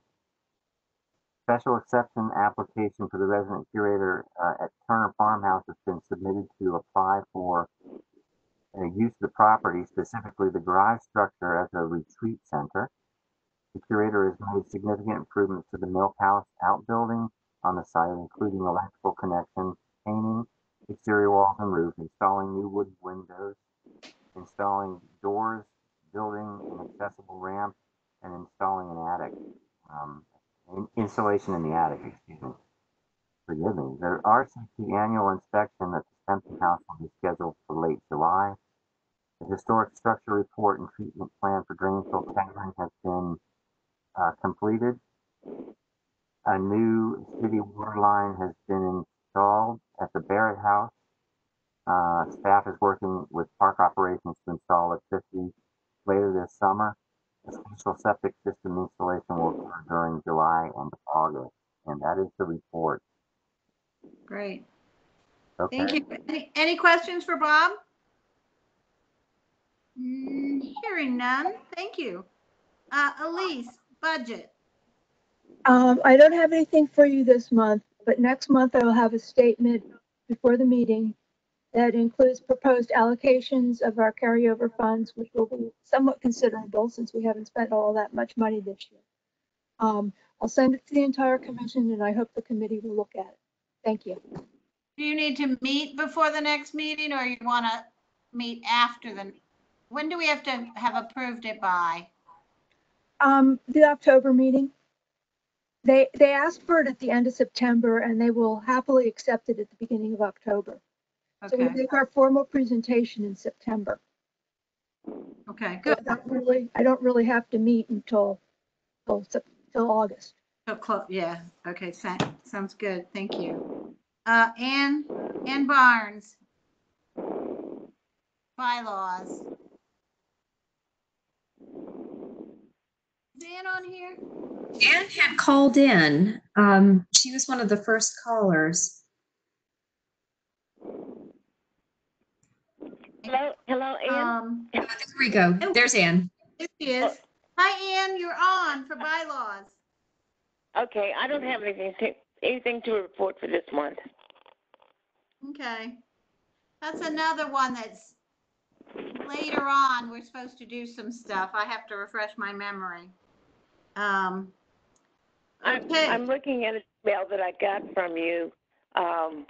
It was around about mid-May that I got from you, and I think there was an email that was relayed to you, and you forwarded it to me, and I said that we will meet sometime in September.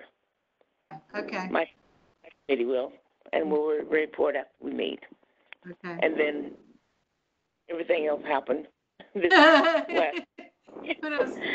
So anyway, we're going to meet, and we'll report on that. All right. Thanks, Ann. Thank you. Lynn, I'm going to step away and get a charger for my device here, which is down to 10%. It keeps flashing at me. So Lynn, get started on the history conference. Okay. And I'll just be bustling about plugging in my device. Okay. All right. Thank you, Denise, for making this all possible tonight. And I do want to apologize to everyone for missing last month's meeting. For some reason, I had in my calendar the following Wednesday, so I do apologize. I was with you in spirit about a week late. In terms of the history conference, here's where we are. I've begun to canvass members. I've not heard from all 11 or 12 of us now. And the committee is kind of across the board. I think Phyllis Walker Ford, Phyllis, you did a fantastic job of kind of summarizing some of the key issues here. There's a couple of no's for just canceling the conference this year. There's a number of other folks that want to maybe give it a shot, but obviously not do it for the full day, because I guess there is such a thing now as Zoom fatigue. And Zoom fatigue seems to kick in at about an hour and a half to 2 hours. So I want to honor some of these suggestions. We'll need to go through the county, probably channel 16, to see how we might be able to orchestrate this. So I think right now, Denise, are you the person I should come back to further research that?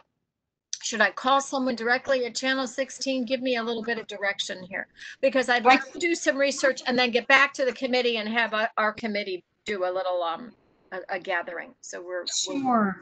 Why don't you give me a call, Lynn? Or shoot me an email and we'll set up a time and you can give me a call and we'll discuss it. And then I can put you in touch with people. Okay, that'd be great, because I think we do need to do some research. And folks, I don't want to call a meeting if I haven't done all our homework. It could be expensive. I really honestly don't know. It may not be that expensive since we're county. I've canvassed a few of the potential speakers who are still interested in participating, but the reality is, at the end of the day, in terms of a physical on-site conference, I think we are hardly out of the woods in terms of COVID. So, and a lot of our conference attendees are in kind of a protective class, if you will, of folks that might be more impacted by the virus. So folks, stay tuned. Denise, when I contact you, I will also be checking out about how to do, I kind of like this format. Now, I know some of you talked about doing the phone thing, but our committee's been together for a long time, and it's kind of nice to have I think a bit of a committee reunion. So I'll be talking to you about how to orchestrate that. Does that still work, Denise, for you? Yes, that sounds great, Lynn. Thank you. Okay. All right. So then let me roll into awards. And then at the end of that, I have a little bit of history to share with you that I have mentioned to the awards committee, but they don't know just yet. First of all, the awards have been pushed back to the 1st of August. So please make sure that gets in the minutes. We had a lot of different thoughts on that. Should it be the 1st of July, 1st of August? And I like Elisa's response, which was, we never get to awards before August anyway. So I think that's something to pay attention to. We have it's on the website, right? Or I don't think so. So Cheryl, if you're still on, if you could make sure that change gets made, that we're pushing that back to the 1st of August. Sorry, what's change? A change in the awards deadlines? Yeah. Submission deadlines. Yeah. So can you give me exactly what it should be? We're going to just push it back to the 1st of August. 1st of August. Okay. Yeah. And for as quiet a year as it has been, we have gotten quite a few submissions. Some of them I don't want to mention because some of the folks may actually be on this call. But I can tell you who the submitters were. Greg Wilson submitted a couple. There is a woman who is a friend of Carol Herrick, who has submitted just an amazing set of submissions for the Schaus Village, which is in Carroll's district. There was quite a 50th anniversary celebration a couple of years ago. So many people were involved. When I look over the content of it, it sounds pretty amazing.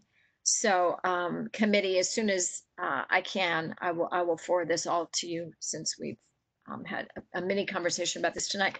And then I have a submission just as of a day or so ago. And I think And you're the one that forwarded on to me that you had gotten some letters and a thumb drive from Dodie, our little cow person.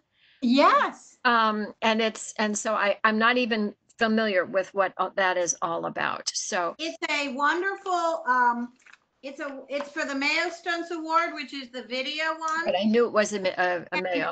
And she sent us all the little flash drives of maybe I forget, 10 or 20 minute you've seen it. Oh, that's yeah. Oh, I watched it. It's about the view sheds at Historic Huntley. The view shed. It's fabulous. It's so much fun. Yeah, Huntley's amazing. Yeah. Okay, so you and I we just need to figure out how to get this to you, and who in your committee wants a copy, and I can put them in the mail, or if it's somebody close, they can come pick it up. Okay, probably mail would be best for right now. I don't know. Committee members, any other thoughts on that? You all okay with that? I think we're good. Yeah, that's right. Okay. I mean, I don't go to the post office, so it could be some time. I'm willing to go pick up something from Ann's front step. Okay. All right. So Ann, your front step could be a historic significance in the next few weeks, it looks like. It already is. We know that. We know that. And anyway, okay. My last little, anything else, awards committee, that I missed? If you want to, Lynn, I can upload that to to a Google Drive or something like that. What Ann has? What Ann has? Well, I was thinking we could work to do that, Cheryl. I just wouldn't. I'm not very good at it. I have sent or Dropbox or something, but maybe assign Cheryl and me to talk about it and see what we could do. Or do you have access to it easily? Do you already have it, Cheryl?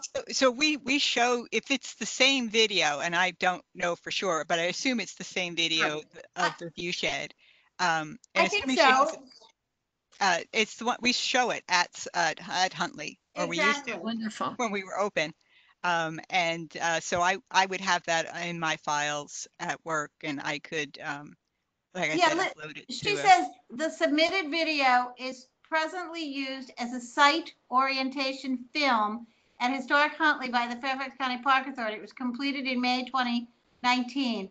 The bibliography is incorporated into credits and references at the end of the video. Nice. Okay, yeah, if there's a way you can simply get it out to us, that would be fantastic. Sure. Thank you. Thanks, Cheryl, for that.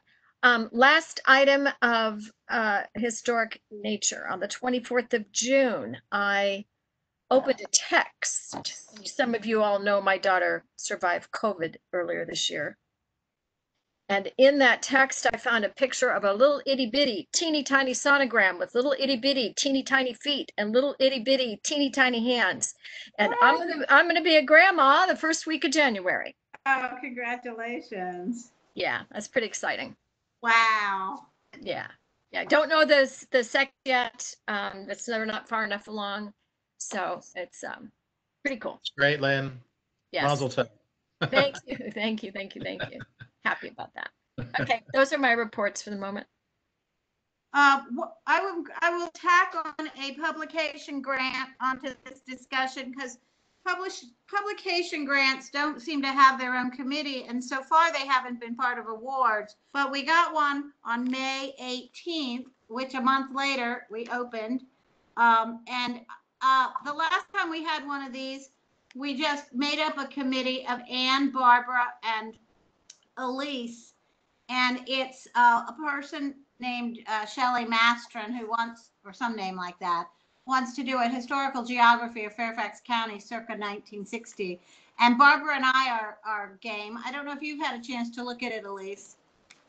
I received it via email, and I had to look at it sideways on my screen, but I have glanced at it. Barbara?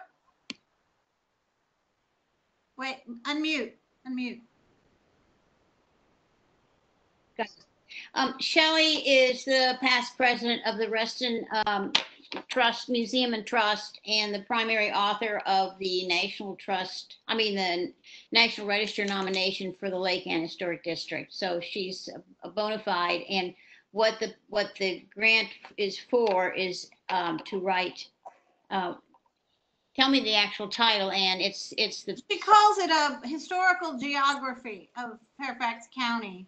And it's the interesting thing is it's 1960, and it's when you read the description of what she's going to have done, and the money will go to someone, an intern who's going to do the mapping, and so it's fascinating, and I think it's a post Nan and a pre rest, and it's just this moment in time, and it sounds very interesting, and it's so anyway, I recommend it because I know the woman and know she's a good author. She's a PhD and a good scholar. So that's my suggestion. The last one, wasn't she a presenter at one of our conferences? No, that was the young woman who was the director. This was Shelley was a president of the board. No. Okay. Mm-hmm. So we really have our protocols in shape for in written in stone for the publication grant, because we haven't done very many of them. But this committee, so far it's 2 out of 3, Elise. So we could say this committee has passed it and recommends, 2 out of 3 of us recommend the full $500 for this project. Can I make a motion or what? Hang on. I'm happy to agree to it. I'm willing to agree to it. Okay, good. So that's a recommendation from the committee. Thank you, Elise. Barbara. May I make a motion? Yes. All right, I move that the History Commission approve a publications grant to Shelley Maston for a work on Fairfax, a geography of Fairfax County in 1960. Second. And Elise seconds it. Is there any more discussion? Let's vote then. All in favor say aye. Aye. Aye. Aye. Opposed? And abstentions. Okay, so so Barbara Peters, that's a $500 grant, and I'll send you what we have. I'll get you two together by email. Okay, thank you guys. That's good. Next is cemetery preservation. I have nothing new to report. Thank you. Annual report, Elise. Oh, I haven't given you anything. You haven't given me anything, but you are far from alone. I've received things from very few of you. I'm not going to name names, but please, by the end of July. Okay, Can you send an email out again, Elise? Can you please send an email out again? I was without a computer for about 2 weeks here, so. Okay, I will send an email out again. Perfect, thank you. And I'll send a thank you email to those who did give me things. I think they should get gold stars too. All right, I'll put gold stars in the email. Okay. All right, Carol Herrick, advocacy. Advocacy did not meet. We have no report. I'm beginning to think Carol would like one of the conference call type meetings too, wouldn't you, Carol? We'll talk about it. I'm not sure with advocacy, but go move along. Okay. All right. I'll just do what you say. Elise Ruff Murray, ARB liaison. As I did in May, I sent out the report to you so that you can read it to your leisure, and Winifred can add it to her minutes. Basically, we had no meeting in May. However, Laura Arsenault collected comments for a number of workshop items so that when we had the June meeting on WebEx, we were ready to go. And we had a pretty heavy agenda, as you can see the list. If you have any questions, ask me. Good. Thank you. Cheryl, website. Just had, before website, just a quick question to Elise. There was a workshop on the Harrison House. Yes. Was there any discussion about a direction in terms of repair versus replace that chimney? frankly, I don't recall. Okay. But when I get the minutes, probably at the end of the week, I'll send you the comments. Great, that would be perfect. Thank you so much. Yes, it was great. There was a lot of discussion over the Harrison House, which is a house that's deteriorating by neglect in Yes. Centerville. Yeah, very much so. Thank you. In terms of the website, no real report. However, I don't know if David Meyer is still on with us. We do need his contact information to place on our website. I will resend an email I sent a little bit early, a week or so back, requesting that. So if I can get that information so we can post it, that'd be great. Good. Yeah, because we've got his emails, but we want to know which one is right. You know, maybe he doesn't want the one that says Meyer family. Exactly. For example. I mean, he might want mayor of. Okay, so I think we're done with all this part and we're just down to announcements, unless anybody's got anything that we forgot to talk about. Let's go ahead with announcements. First of all, Greg, I want to hear from you. Tell us about your Battlefield Trust. I can show it. Well, you're not going to be able to see it. If you hold it really still, we might.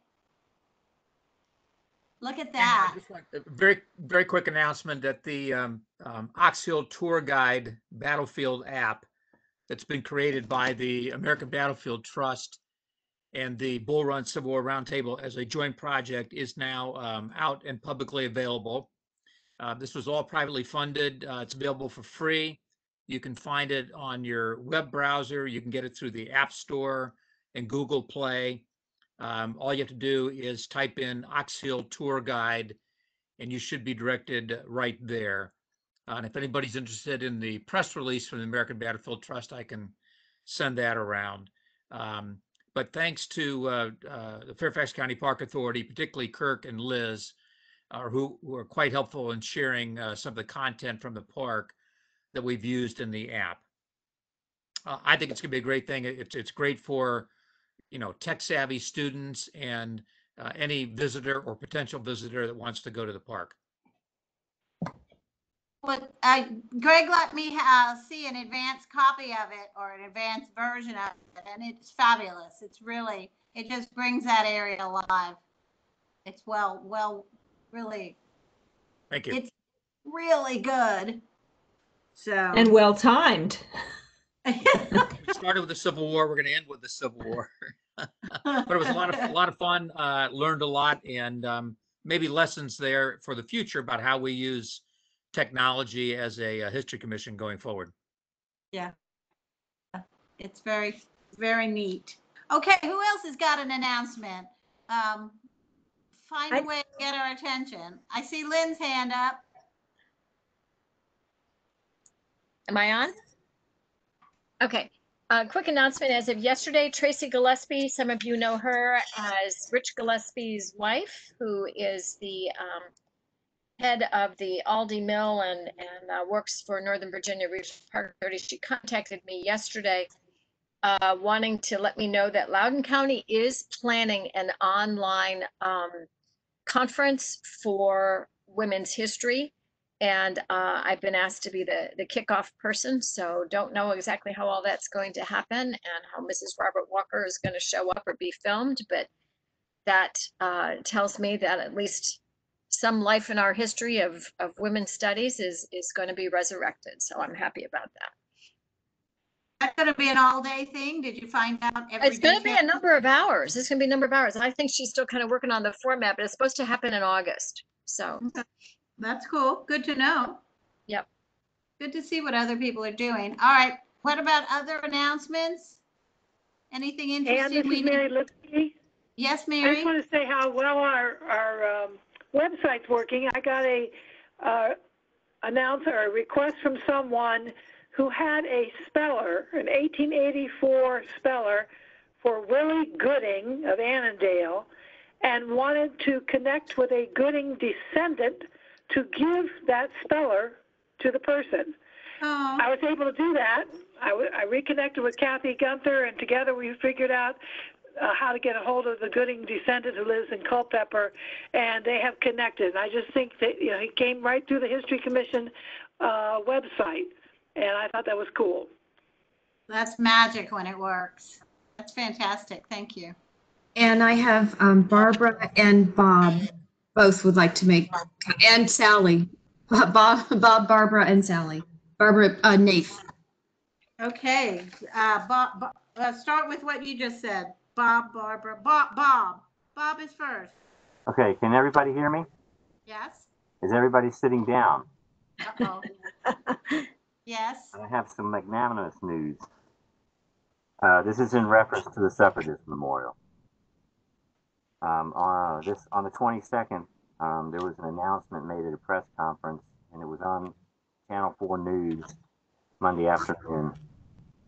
The memorial has been put in a position of being able to receive 3 sections of the White House fence, the actual fence the picketers picketed in front of in 1917, and it will be mounted on a stem wall within our memorial as a historic artifact.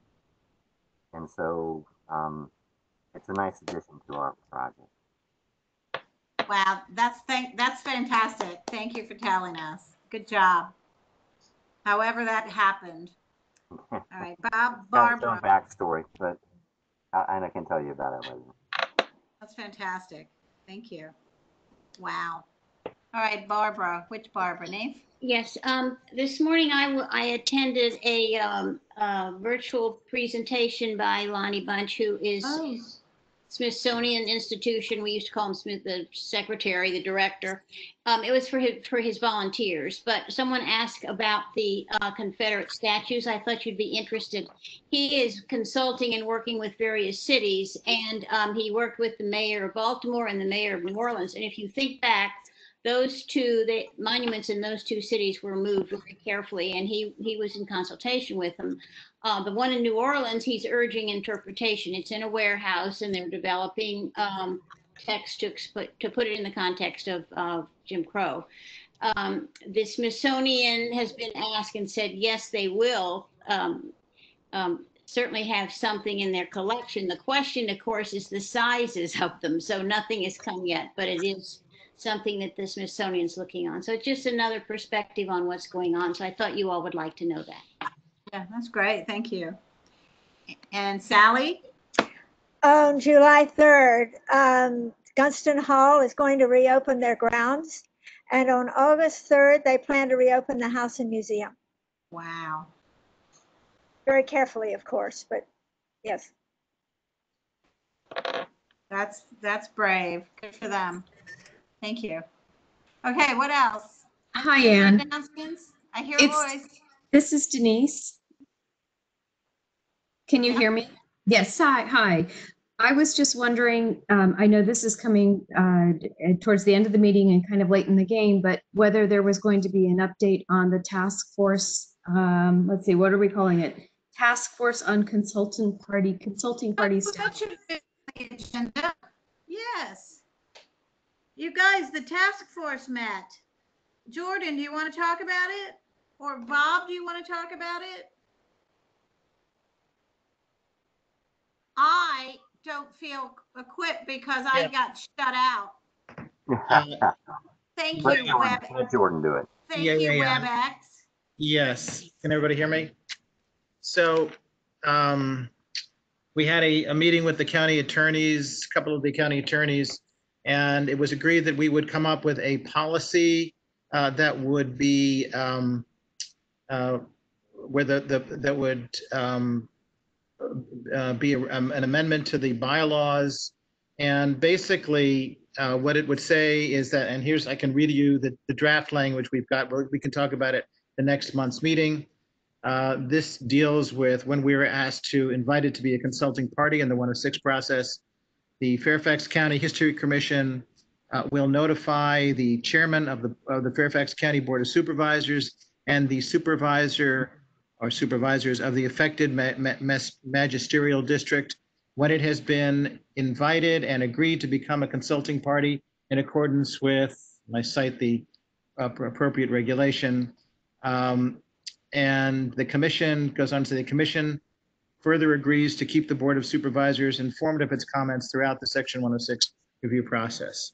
So this is what we would recommend. This is what I'm hoping that we will agree to recommend to the that it be sent to the Board of Supervisors, and I'm hoping even more that they approve this, and that they not require that they approve every time we are invited to become a consulting party. So I think this is language we can live with, and hopefully the process will move expeditiously and appropriately.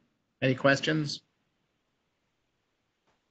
So this would be rolled into the other pending changes to the bylaws. And I guess the bylaws committee should think if there are other things, because we might as well hit everything while we're at it, since it's such a to-do to get things approved. You don't want to do it every other month. So good. This is good. This was good progress to get everybody on a similar page. And the lawyers, it was just like Denise had told us, the lawyers were talking about a way of staying in touch and informing the Board of Supervisors when we're consulting parties, so they know what we're up to. The concern, the little task force was to that it not end up being anything more than just keeping each other informed, like Jordan says, not an approval, but a Information. Just information. Notification. Yeah. Notification. So that's good. That was good. And so Yep. Jordan drafted. Has the whole committee seen that draft, or just? I think I sent. Well, I know I sent it to everybody. I sent it to everybody. Yeah, I did. Did you? Okay. So Yeah. at some point, we'll. How does it work? Hey, this is Bob. Can I make a statement? Yeah. I think that the text that's currently on the floor maybe needs to be run past legal counsel at the county.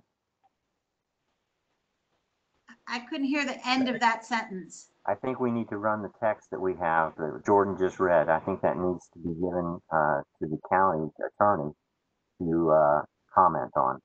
Okay, would that be the process? Yeah. I think we should. I believe we have you all have one meeting scheduled for July 15th. Yes. And then, and then that would probably be the process after your next meeting.